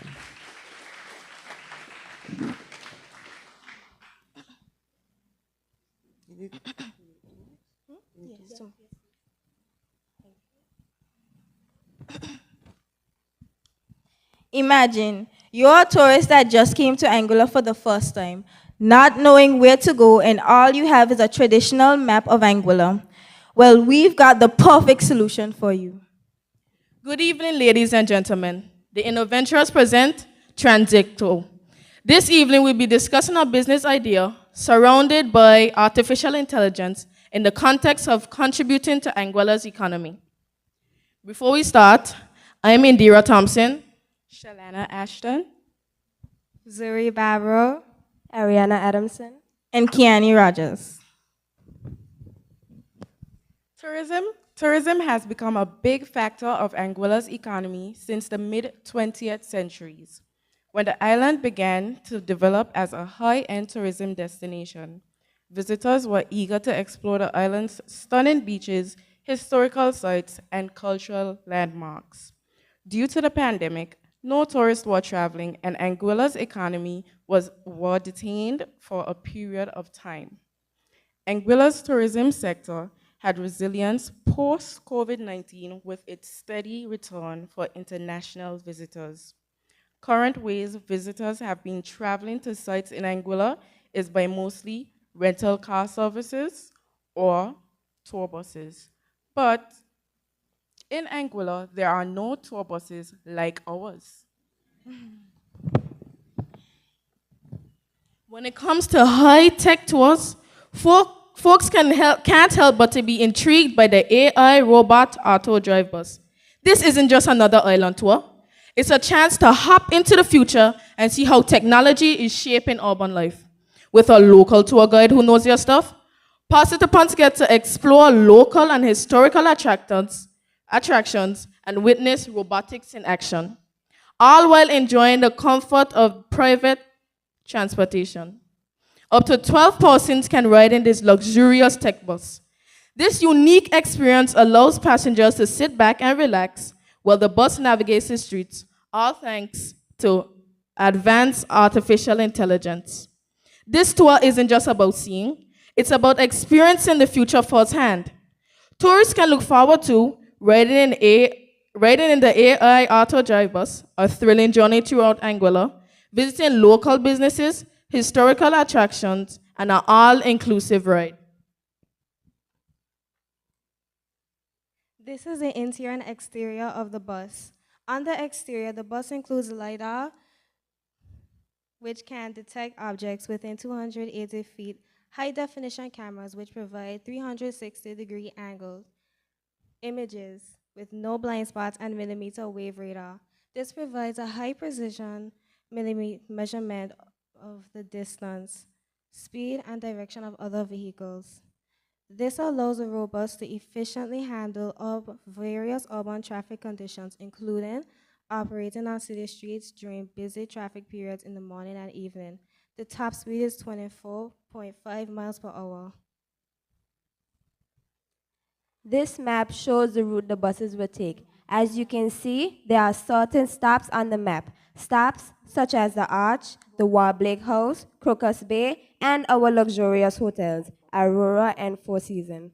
This route allows our tourists to see Anguilla from west end to east end, and also gaining knowledge about Anguilla. Tourists will have to book an online reservation to be able to experience this AI-operated bus. They will be picked up at the hotels they reside. Additionally, tourists will be able to choose their lunch plan on the website. They will have the option to choose between various local restaurants like Savvy Beach Club located in Meads Bay, or even privately owned restaurants like Davida located in Crocus Bay Beach. To spread awareness and showcase the business, brochures will be provided at hotels, the airport, and the ferry terminal to attract tourists. This brochure is going to be used for advertisement purposes at the airport, the hotels, and the ferry terminal.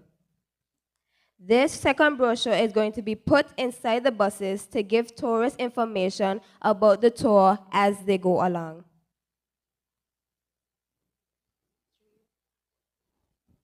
When considering the investment in tour buses, understanding the cost involved is crucial.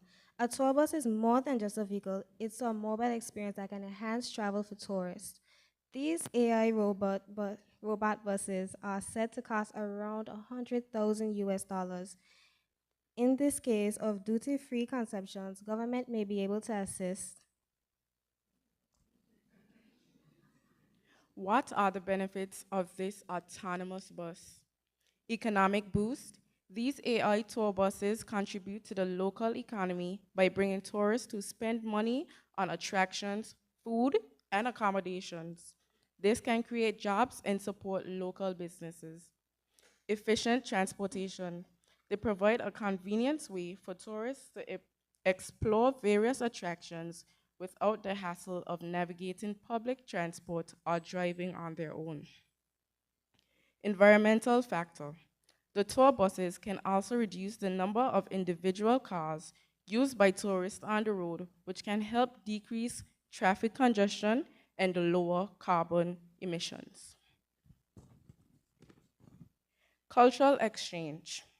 Tour buses often include guided tours that educate visitors about local history and culture, fostering a greater appreciation and understanding of the destination. Some challenges are limited accessibility. Buses may struggle to navigate on narrow roads or remote areas. Dependence on seasonal tourism. Many tour bus companies rely heavily on the peak tourism season, which can lead to financial instability during off-peak times. Public acceptance. Gaining the trust of passengers and the general public can be challenging. Many people may be hesitant to use automotive vehicles due to the safety concerns or a preference for a traditional driver. Cost. Purchasing necessary infrastructures. Changes of automotive tour buses can be expensive. Transit Co can be funded by a loan from one of Anguilla's bank, NCBA, to be repayable in 20 years. The Honorable Minister Shelia Rogers Webster stated, government could potentially fund as long as adequate market research is conducted and reasonable funding costs are provided so that data-driven decisions can be made on the business idea. Specified by the Honorable Minister Kyle Hodge, I quote, "What I think is a good idea is for this project to be a public-private partnership between a tour association and the government. Once the corrected structure is sorted out, then I agree that it can help enhance the economy. It can go a long way with employing drivers and tour guides." The Honorable Minister of Infrastructure and Tourism, Mr. Hayden Hughes, also expressed that the futuristic idea will be a welcome addition to Anguilla's tourist offerings. Case study. China becomes the world's leader in automotive market in 2009, passing the United States autonomous vehicles, especially robo-taxis, which help make commuting easier. The sharing of robo-taxis help decrease traffic on roads and let drivers relax during their commutes. The autonomous vehicles in market in China is projected to reach approximately 60 billion by 2030, driven in advancements in technology and increasing investments. Studies show that implementation of independent vehicles reduced traffic congestion by 30%, leading to significant savings in fuel costs and travel time. This is the use of self-governing vehicles helped reduce carbon emissions by an estimated 30% in urban areas, contributing to China's sustainability goals. WeRide has established itself as one of China's leading autonomous tech companies over the past few years and originally launched its robobus in 2022 on International Bio Island, its home city, an area that is home to hundreds of tech enterprises. Participants can look forward to a range of inclusions that enhance their experience on the private Guangzhou high-tech tour, ensuring a hassle-free and enjoyable adventure. This tour's got your back with all the essentials covered, letting you focus on the fun. According to Guangzhou's regulations on the commercialization of autonomous vehicle services, whether the car drives itself, a human or safety driver needs to sit in the driver's seat to monitor driving situations throughout the journey. With a perfect 5.0 rating from 9 reviews, it's clear that visitors will enjoy this.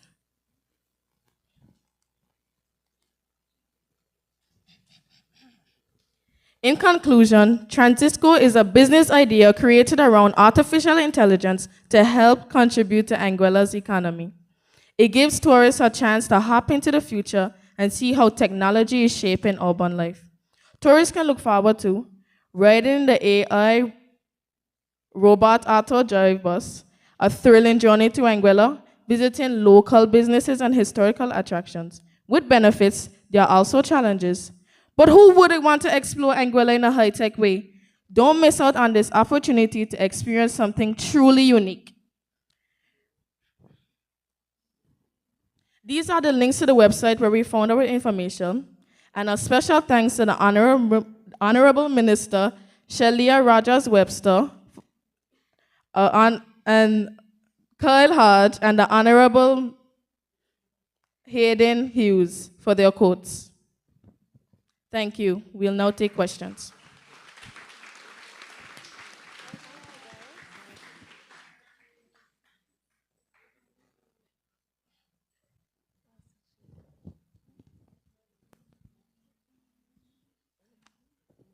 Good evening. Hi. Job well done. Well, thank you. You would have gone into some of the costs. I believe you'd have specified each bus would be around 100,000 US dollars. You would have talked about funding. You'd have mentioned that each bus can take 12 passengers at a time and it would be an all-inclusive experience, but you didn't specify the cost of the experience. So how much do you anticipate it will cost to ride the bus, and is this a cost per passenger, or do you have to book the entire bus?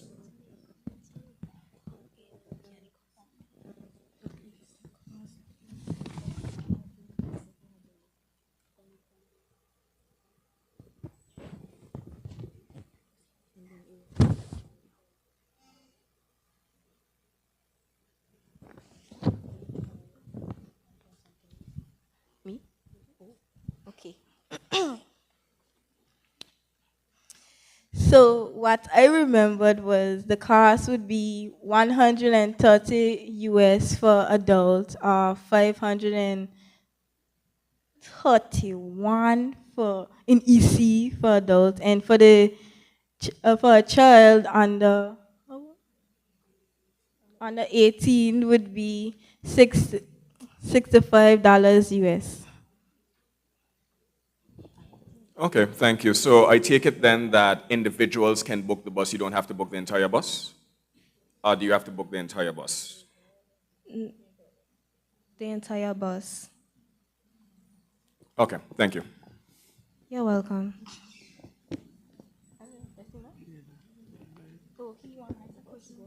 Hi, good evening. Good evening. Excellent presentation. What about the cost of the other supporting activities for your business venture? Okay, so the price that you're paying to come with us on the bus also goes with what activities we have listed for you. So let's say we went salt picking, that is, we provide everything that you would need, and that like comes together with the initial price of what you paid to come on the bus. The only thing that is not included is if per se you can pick wherever you want to go for lunch, dinner, or breakfast. Um, if we go to a restaurant, you would have to pay for that. So I was thinking about things like your charging infrastructure, if you say electrical vehicles, what does that cost? Can you repeat that, please? Things like the charging of the vehicles. I assume they're going to be electrical autonomous vehicles. So what will be the cost for that supporting infrastructure to charge your vehicles, maintenance, repairs, responding to emergencies and so forth? Okay, so for that, we would have two charging stations, one in the west and one in the east, in case it finishes. And we also, it's solar powered. So it's better for the environment. And training of your vehicles, because to bring autonomous vehicles onto the roads, they'll have to be trained to our different roads, trained to our signs and so forth. So that's something that you'll have to eventually consider. Okay, so I have a brother that's good with cars. So we can pay him to... Definitely, keep it in the family, girl. We can pay him to help us with the servicing of the bus and everything else, like paying for the servicing of the bus and fixing parts. He would also help us in case if there's something wrong inside of the bus, he would be the one to fix it. Okay. Good evening, ladies. Good evening. This is a very good presentation. And it was good that you had the endorsement of people in government, in parliament, because you would ultimately want them to sign off and support this sort of venture. It's new, it's innovative, and I think it would capture any person that has the opportunity to partner with you.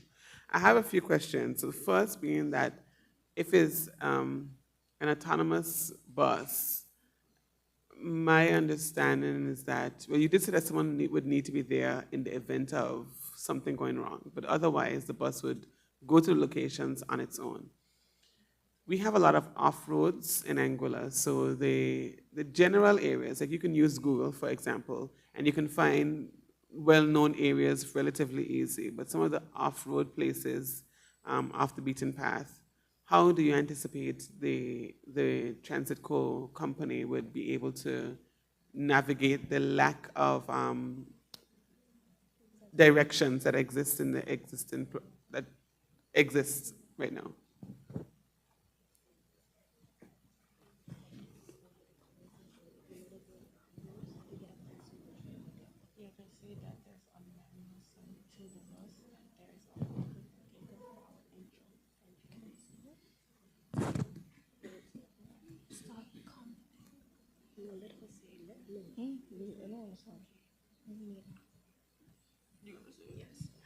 Okay, so for that, the bus also has a manual setting that we will have workers on the bus just in case of anything. A worker can come forward that knows how to drive the bus, can come forward and easily get you through those parts. Okay. And my second question, you touched on it, which is a matter of public trust. It's a new initiative. People would have all kind of things to say. How do you envision you'll gain public trust? Because I do think that this is something that people locally can buy into as well. So how would you do that?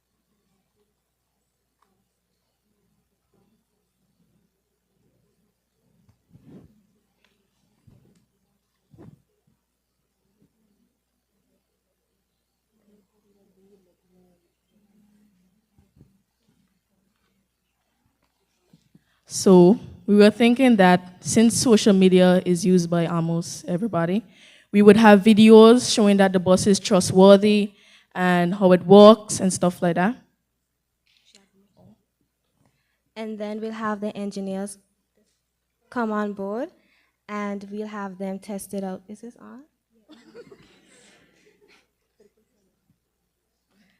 We have them test it out. And each month we will add on a new person. So first we start off with 2 people. The new month come, we add on 3. Then we keep increasing until we reach our desired number 12. And while doing this, we record it and post it on our social media page. So as it goes along, people will trust it eventually. Because you need time to trust something that's so new and not very popular. So that is how we will go about it.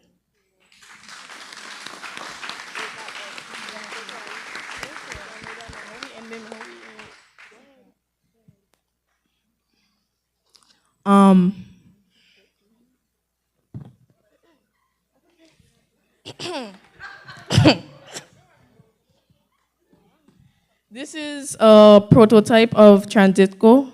These are the radars used to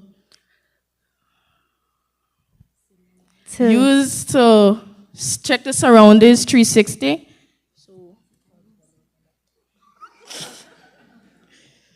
Yeah, thank you.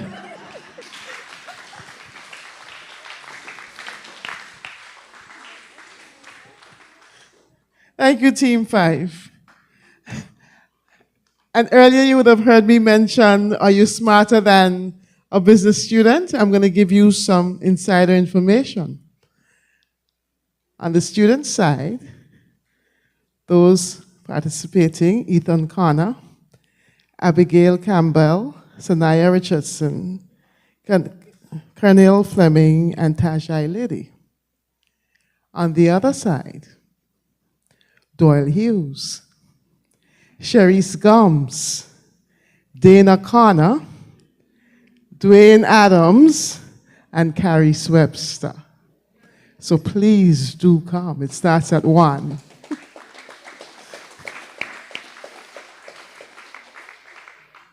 Tomorrow. Right here. Upstairs. Yes. Please do come.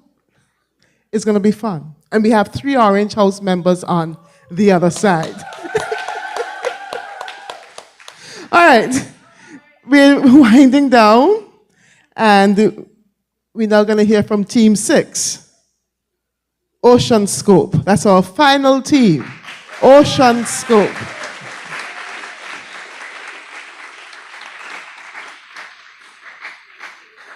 And those members, Denari Gums and Keontae Brooks.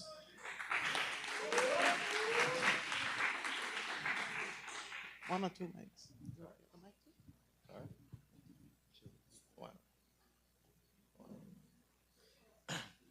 Mic check, 1, 2, 1, 2. Mic check. Ready? Let's confront the harsh reality facing our beautiful Anguilla. Drug trafficking, illegal fishing, and environmental degradation are not just distant threats. They are pressing issues within our waters. While you debate politics, our biggest threat lurks beyond our shores, exploiting the gaps in our traditional security methods, which cannot be fully addressed. Our 200 nautical miles of exclusive economic zone have gone unprotected for far too long. This ends now. Ladies and gentlemen, good evening. My name is Keontae Brooks, and this is my partner, Denari Gomes. We are Ocean Scope, here to solve this troubling issue through Project Maritime Eye. Project Maritime Eye, through the use of cutting-edge technology, aims to harness the power of AI and advanced surveillance technology to monitor and protect Anguilla's waters by employing a network of floating buoys and drones.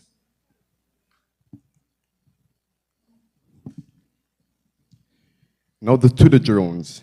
Now to the buoys. Each buoy is equipped with thermal and motion sensing cameras powered by solar energy for uninterrupted operations. Acting as the primary dedication point, the buoys identify vessels' activity and transmits data to a central AI system in real time. Each buoy will be strategically deployed across Anguilla's exclusive economic zone to maximize coverage. To the AI system, the AI software is the core of Anguilla's maritime monitoring network, processing data from buoys and cameras to track activity within the exclusive economic zone. It verifies vessel registration, flags unauthorized vessels, and detects deviations from approved routes, triggering alerts.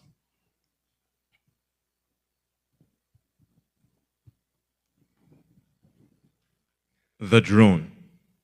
When a potential threat is detected, the AI system activates drone station near the coastline for quick deployment. These UAVs, equipped with advanced sensors, HD cameras, and thermal imaging, track vessels in real time, providing a secondary layer of surveillance alongside radar by feeds. The drones relay detailed data back to the control center, giving operators comprehensive situational awareness to assess threats, monitor vessel behavior, and determine the appropriate response, whether tracking illicit activity or preventing trespassing. The drones offer a flexible, non-intrusive surveillance tool that enhances maritime security. Now, how will this all be managed? This will be managed through the control center. The control center is the central hub for monitoring and responding to maritime security threats. Using the buoys, drones, and AI to detect, track potential dangers like unauthorized vessels, staff operations verified by renewing data,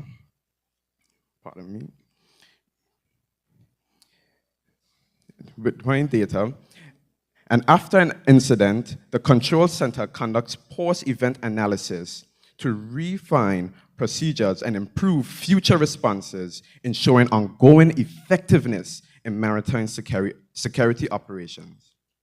Now to the model. As we can see, this is fully supported by solar energy. Next. And now for the office layout, here's where the officers will be working alongside with AI.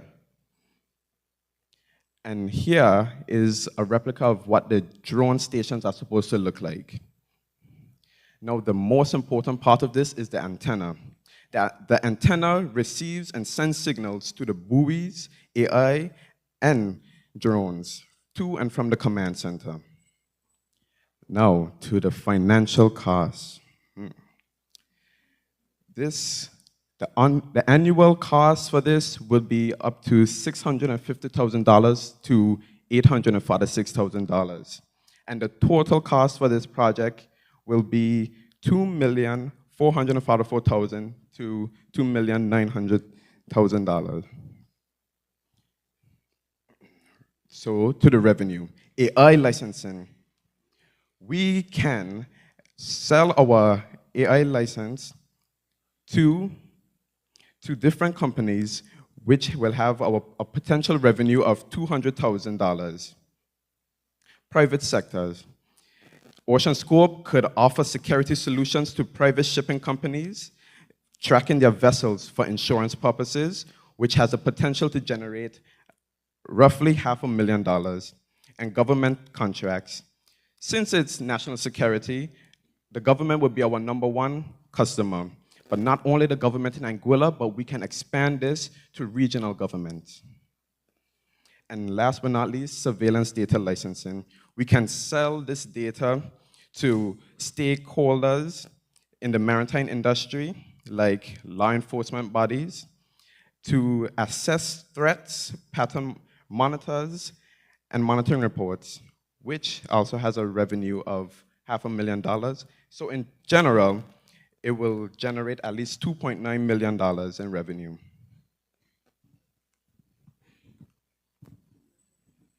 Benefits, economic benefits. Our main industry boosts to tourism. A secure and protected coastline makes Anguilla more attractive to tourists, including those drawn to ecotourism. We all love going in the water. A reputation for pristine, well-protected waters can help bolster Anguilla's appeal as a tourism destination. Also, the finding of people, villains who commit illegal acts will generate revenue for the government. Job creation. Jobs in the field of tech maintenance, software engineering, and surveillance can be created. Protection of natural resources. Preventing illegal fishing protects local fishermen and the marine ecosystems, which are essential to the economy and livelihood of Anguillan fishers. Preventing drug trafficking and reducing crime. Ocean Scope, through Project Maritime Eye, enables Anguilla to detect suspicious activity in real time. Automation reduces manual workload. Less work. The use of AI for real-time monitoring eliminates the need for constant manual surveillance. This reduces the burden on law enforcement personnel, allowing them to focus on high-priority tasks rather than routine monitoring. Quicker response times, fast. Our proactive approach towards these illegal, suspicious occurrences result in quicker response times, which make it riskier for traffickers and smugglers to operate. Because who wants to get caught? Due to the durable self-sustaining technology, operational efficiency and cost savings can be seen as beneficial. Solar-powered buoys. The buoys are designed to be self-sustaining. Targeted responses minimize false alarms. The AI system identifies and prioritizes genuine threats by analyzing vessel activity, reducing unnecessary deployments of patrols or drones. Why would you want to go to check if nothing's really going on? Challenges. High initial costs and funding. Establishing an advanced surveillance system with AI-powered buoys, drones, and a centralized control center would require significant upfront investment. Technical and maintenance demands. The system relies on cutting-edge technology, means it will require a regular technical maintenance, skilled technicians, and potentially costly repairs, especially in harsh marine environments that can affect equipment longevity. Environmental and weather conditions. Harsh weather, such as tropical storms, hurricanes, Hurricane Irma, could damage or disrupt the buoy network and drone operations, potentially leading to downtimes and costly replacements. Funding and investments. Government of Anguilla. The government of Anguilla would be a potential funder due to its importance of reducing drugs and weapons smuggled into the island and its role of protecting and enhancing the blue economy. British government. As a British overseas territory, Anguilla's stability and security are priorities for the UK government. EU, European Union. By funding this project, the EU can strengthen maritime security, supporting its strategy to combat transnational crime, including drug trafficking to the Caribbean. CDB, Caribbean Development Bank. The CDB's investment in Ocean Scope strengthens regional security, supporting economic stability and growth. UN, United Nations bodies. The UN supports programs focused on security, sustainable development, and environmental conservation, aligning with Ocean Scope's goals. Cases reviewed. Now, what are some countries that have similar implementations? Number one, Brazil. Brazil, through the EDGE Cooperation, an Abu Dhabi-based company, owns 50% of this project. They help protect Brazil's vast coastline using drones, buoys, and some form of AI. The People's Republic of China. China also uses this concept not for economic purposes, but to monitor the contested South China Sea. The EU. The EU has similar projects, just as we are proposing today, but they use satellites as a third measure of surveillance. With Project Maritime Eye, Anguilla waters can be fully protected, securing our people, livelihoods, and heritage. Imagine an Anguilla where fishermen can work without fear of illegal competition, where tourism thrives in a secure environment, and where every vessel is tracked and every threat intercepted. This is just more than technology. It strengthens law enforcement and supports the economy. It provides vigilance for future generations. This is the Anguilla we aspire to achieve, building a nation where water is a source of strength, not our weakness. Thank you.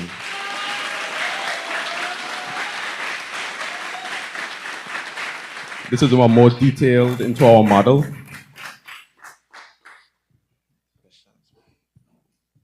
So we could go on to questions while this plays in the background.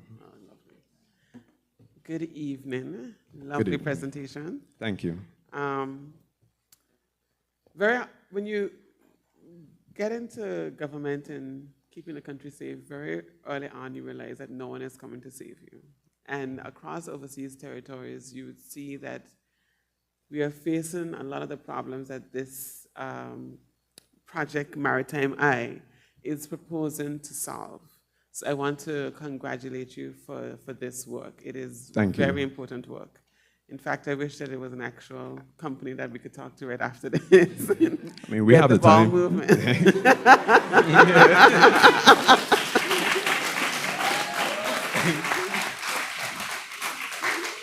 So in my ministry in particular, we are dealing with a lot of IUU, illegal, unregistered, unregulated fishing, and it is affecting our fishing industry. So I think this is a very good, it's very good that you not only focus on personnel, protecting the people, but also protecting the environment as well.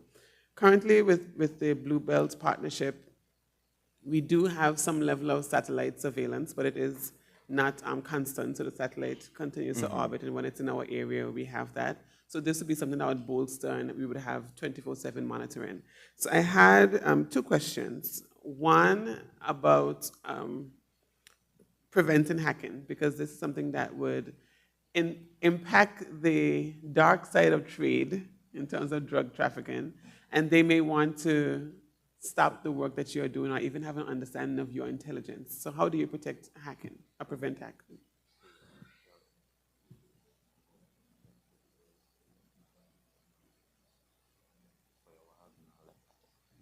So as a part of our job creation, we would like to employ cybersecurity people. They will be, obviously their job would be to detect any suspicious activities going on with our servers, and from there on out, they can stop it. And secondly, what sort of information will you be using to identify where you should be deploying the unwatered drones? So the drones, okay. So to get a full picture, these cameras are actually special grade cameras that has a 20-kilometer radius. So from there, the cameras can pinpoint the ships, and from there the drones can be sent off to monitor the field of the camera. So how will you use that information collected? Will there be someone who is monitoring on a 24/7 basis?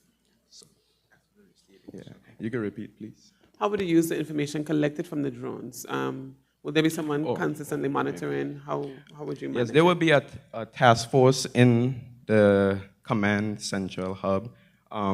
From there, they will contact the authorities, because if we are pitching this idea to the government, we also have to go in this deal where we have cooperation.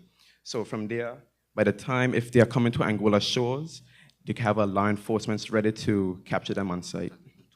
Yeah. Because we are facing 200 nautical miles, so. Thank you.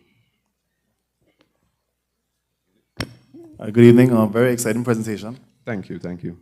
Obviously, we're talking about drones collecting a lot of video data and storing. What do you guys foresee to have in place for having the connectivity and storage of the information? How do you plan to transmit the video and the information between all the drones in the base center? Well, we'll have a server room where not only the AI will be running, but it will be also storing the data into there that can be accessed later. But as far as the connectivity, are you using the mobile network, or are you using your own sorry. The antenna that we showed, that is sending off the frequencies to the drones, keeping everything in connection. Okay, thank you.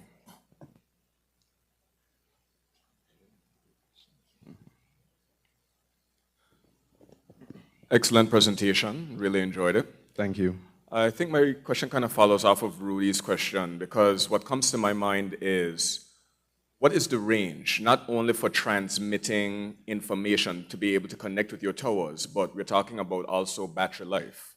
For the drones to be able to fly out, collect that data, transmitting data takes energy as well as making it back, as well as how do you go about protecting your assets, because this is some expensive equipment. So in the case of rough waters during hurricane times, even if a drone is flying out and there are wind gusts, how do you go about recovering the costs and protecting any data that may be lost? Okay, thank you for that. So first of all, with the drones. The drones will, sorry, you can repeat that question actually. The first part of the question was about range, both in terms of communication as well as battery life. Okay. So, for communication, so the antenna will obviously be high up in the sky. That increases the range from any obstructions low on land. And the frequency, we will have to include a high frequency antenna. For the range of the drones, these drones are actually commercially made specifically for war, but also is used for surveillance and security purposes. So these drones are actually capable of flying long distances. In fact, these drones are also used in the Ukraine-Russian war, where an American company has sold them to Ukraine. Protecting the assets, the drones can be put inside because, the drones can be put inside of the central hub to protect them during hurricanes. But for the buoys will be able to withstand high waves in the ocean. Thank you for that. My final question, I believe you said that the project would have cost about let's say $3 million to implement. Does that include the cost of military-grade surveillance drones as well as all of the buoys? It is on it. It is on it. Would you like to see? No, that's just a question. No, I just thought that's a steal of a deal in terms of price for what you're offering. Okay. Understood, yeah. How much involvement the AI would have in terms of scheduling? Do you expect the AI to schedule the launch of the drones and based on what the buoys are seeing and so forth? So when the cameras pick up this detection, the AI will run it through a processing system. So it'll be a two-part system. The AI will recommend a launch, or the person in the center could either accept their launch or abort the launch. Thank you.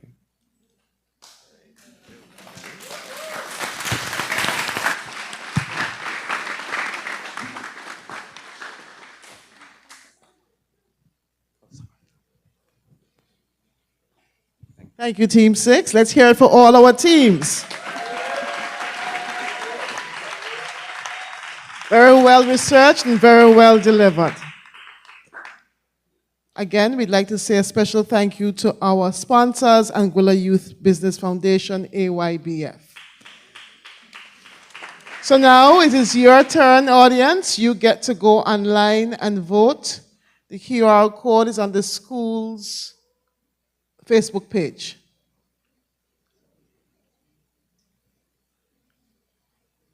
And while that voting is occurring, we're going to ask each team to come up because the photographer would like a picture of you in your teams.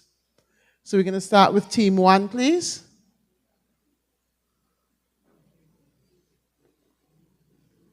Please do vote. It's important that you vote. You don't have your phone?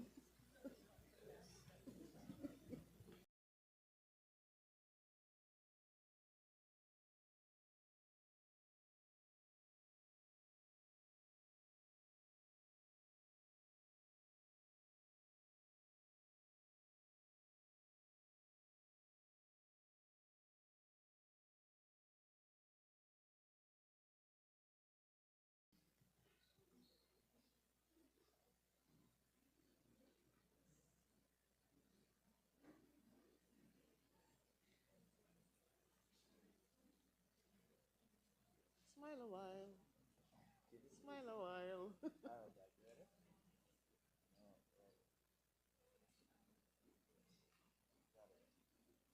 Team 3.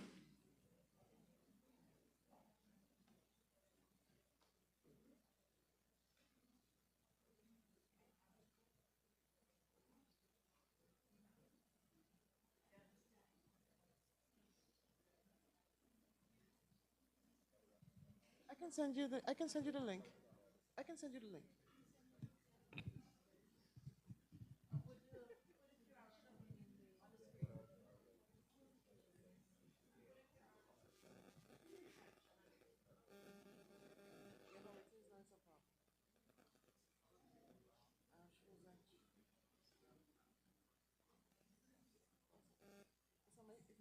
It's on my status.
We're now going to invite anyone from the audience, if they have anything they wish to share, whether it be a word to the students or anything on AI. So please, Clembio.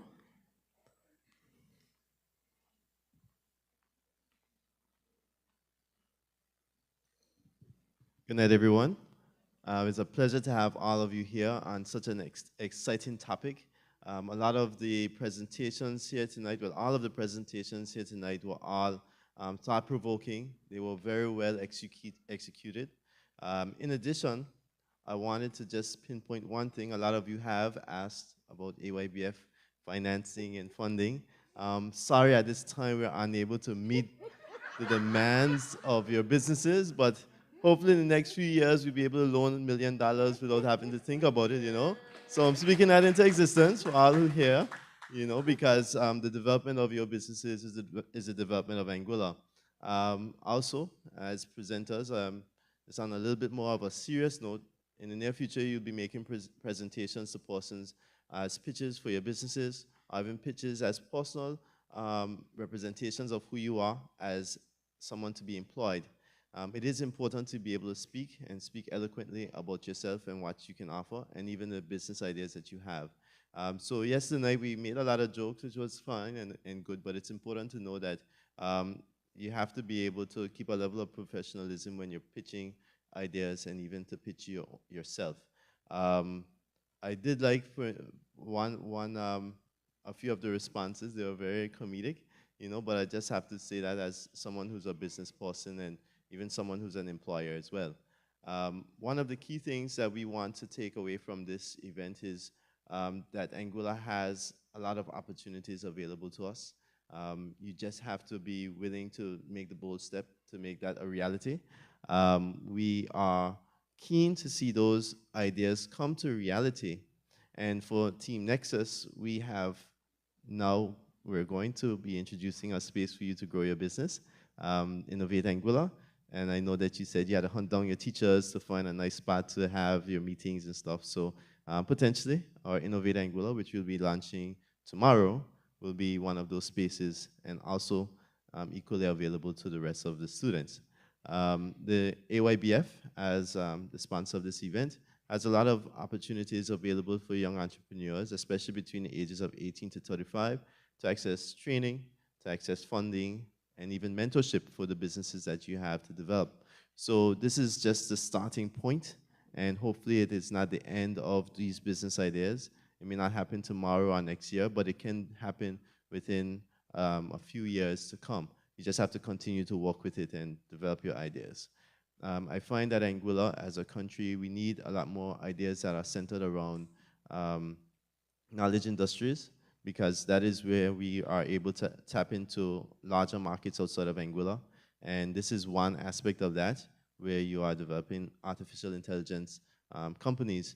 But there are so many other areas that you can also do and create those businesses right here in Anguilla, because we do have high-speed internet, we do have quite reliable electricity, and we have safe and reliable spaces for you to be able to develop those ideas. So that is my bit of input before I have to come back up and award you all. Once again, congratulations. Can I get a round of applause for everybody? Thank you very much. Is there anyone else? Anyone else? Bum, bum, bum, bum. No? So we're going to sit in silence and wait for the judges? Yes?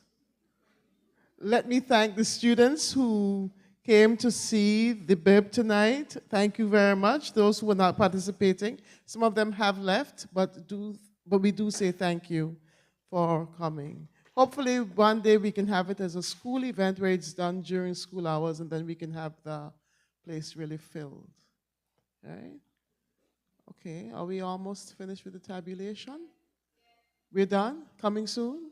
Soon, soon. In the meantime, let me say thank you to the school choir and the two who played the national song on the steel pan, Pastor Dwayne Adams for his prayer. To you, our judges, thank you as well. And those to come, Mr. Hodge, to come, thank you. Mr. Richardson, to come, thank you. And Mr. Sandiford, I understand that you're to come as well. Thank you.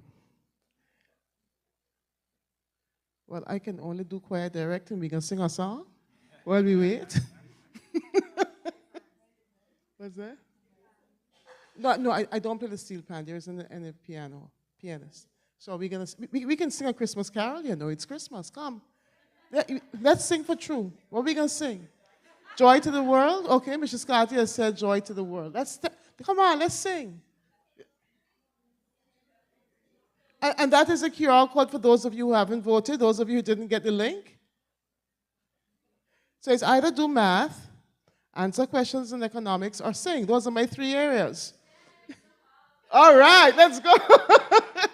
Come on, let's go. That was a good pitch.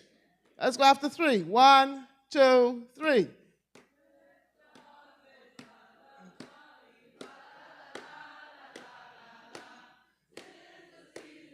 Come on, adults, join in.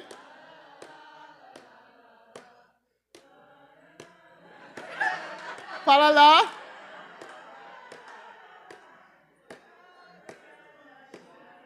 Falala.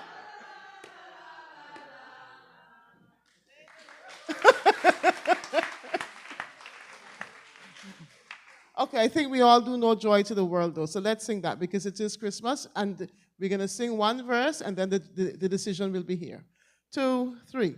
Joy to the world, the Lord has come.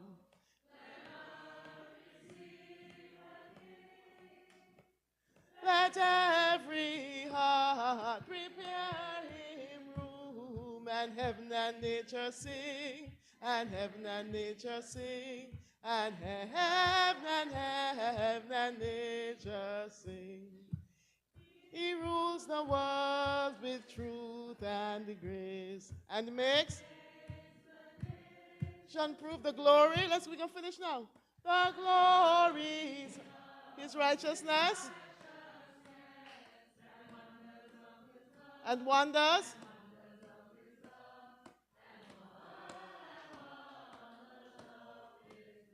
Great. Give yourselves a round of applause, please. So now we're going to have the announcements. Mr. Hodge.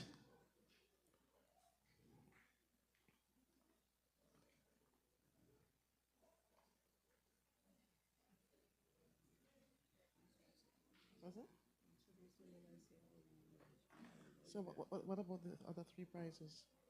What about the other 3 prizes?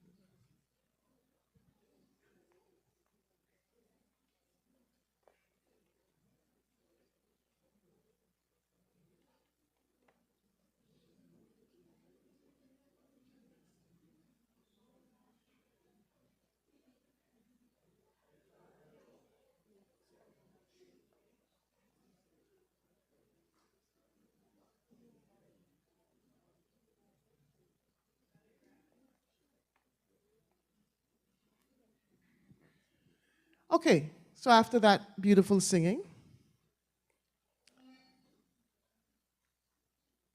our HOD and Mr. Hodge. So, best idea to execute. The judges have decided valid wins that section.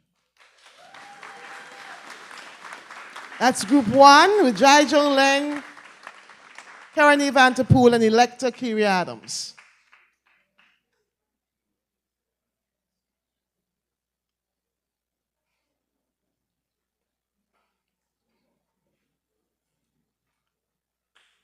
All right.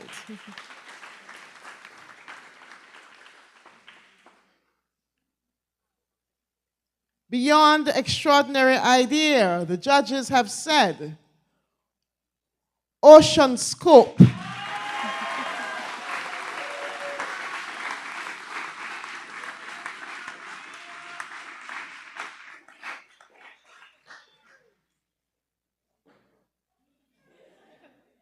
And remember our prizes, laptops.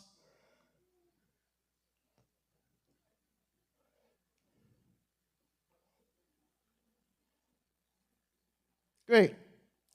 In third position, and their prize, they have their exam fees paid for.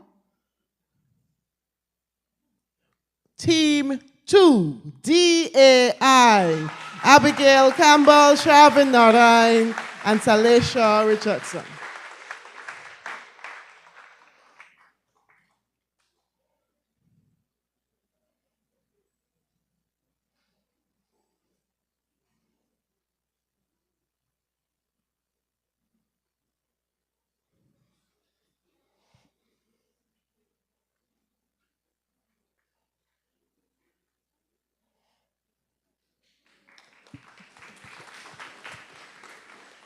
In second place, Team 1, Valid, Jai Julian, Karani Vanterpool, and Electa Kyria Adams, and their prizes are tablets.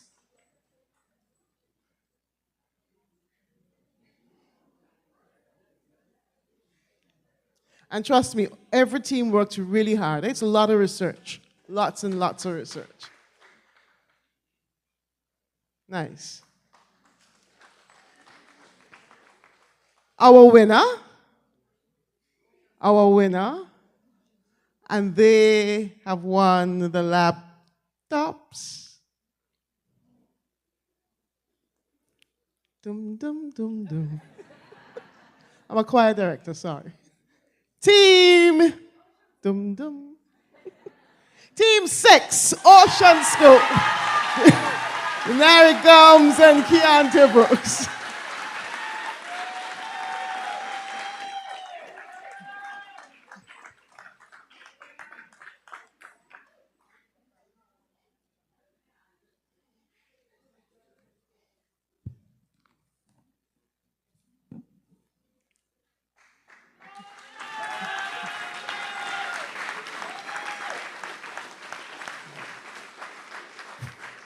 And I was thanking everyone, and thank you, audience. Thank you for coming.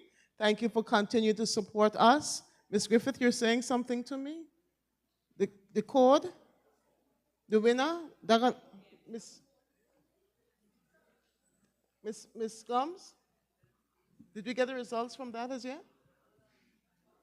One moment. Okay, in the meantime, Mr. Richardson, please do come. We now hear from our Deputy Principal, Mr. Perry Richardson. He's on Pink House. He isn't competing tomorrow. Good evening.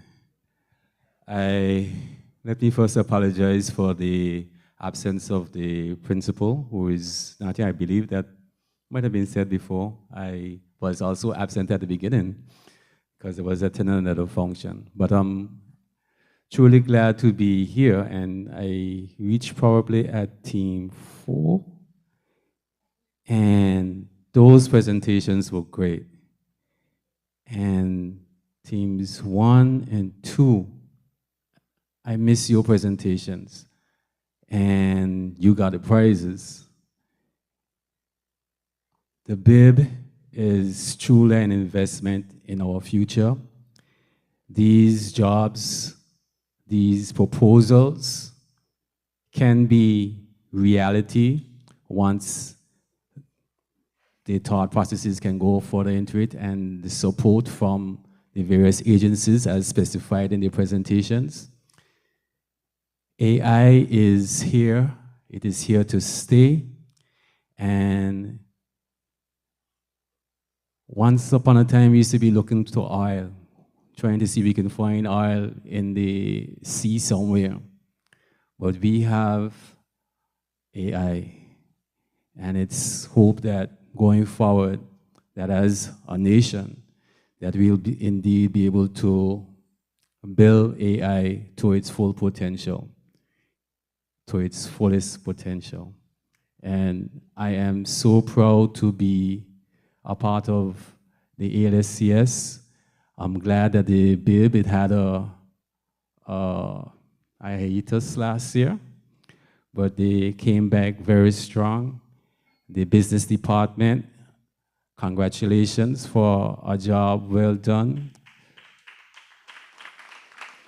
To our students, we had 6 farmers and 4 farmers and 5 farmers, correct?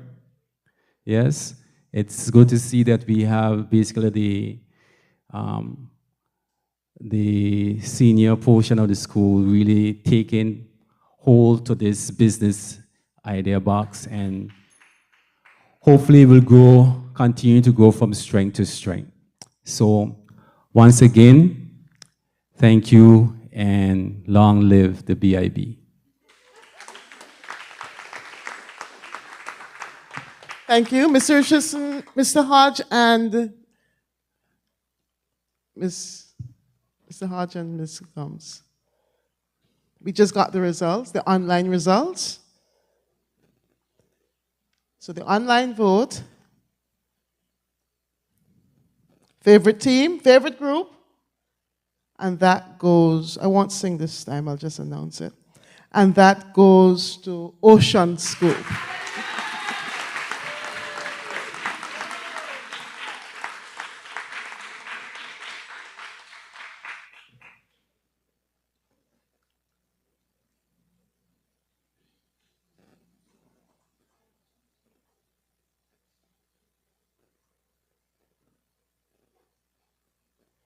Thank you. And our final remarks for tonight, they come from Mr. Sandiford.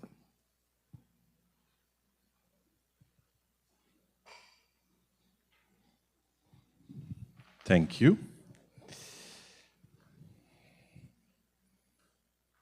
Good evening, everyone. My name is John Sandiford from Antonio Media BV, based in Eindhoven in the Netherlands. Our company specializes in user experience and user interface design. So if any of you need help designing those impressive apps you presented today, you know where to find me. But before I dive into the heartfelt stuff, a quick confession. Mr. Bren Romney asked me to deliver these closing remarks tonight, just about 2 hours ago. Fittingly, I had to turn to AI itself to help craft this speech for an AI team competition. Talk about living what you preach. On a more serious note, I want to congratulate all the participating teams. Your presentations were insightful, well-researched, and genuinely inspiring. Your passion, creativity, and deep understanding of AI's transformative power were outstanding. Kudos to each one of you for your hard work and dedication. I would also like to extend a big thank you to our sponsor, the Anguilla Youth Business Foundation, for making this event possible and for their commitment to nurturing young entrepreneurial minds. Special thanks to the Albina Lake Hodge Comprehensive School Business Department for their seamless facilitation and for giving this platform to such bright talents. Today, we've seen firsthand how the future is being shaped by your innovative ideas and efforts in AI. It's reassuring to know that the next wave of change makers is ready to take the lead. Thank you all for making this event a tremendous success. Keep dreaming big, innovating, and using AI for positive change. And remember, if you ever need app designs or a last-minute speech, you know where to go. Thank you. And these are final words of John only.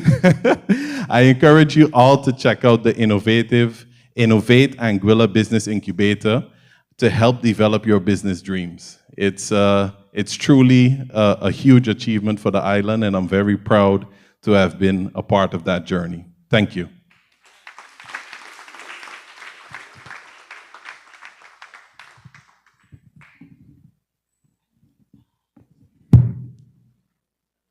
Thank you again. So remember, you have quite a few activities to attend soon, starting tomorrow. The quiz, are you smart enough business student? And then on Friday is the expo here. And then Saturday night, it is the science fashion fair. And then we wrap up everything on the 29th with the Math and Science Expo at the Rodney MacArthur Auditorium. Thank you for coming. We'll see you again at this event next year. And do get home safely. Have a good night. Thank you, Mr. Matthew. Thank you, Clean Stream.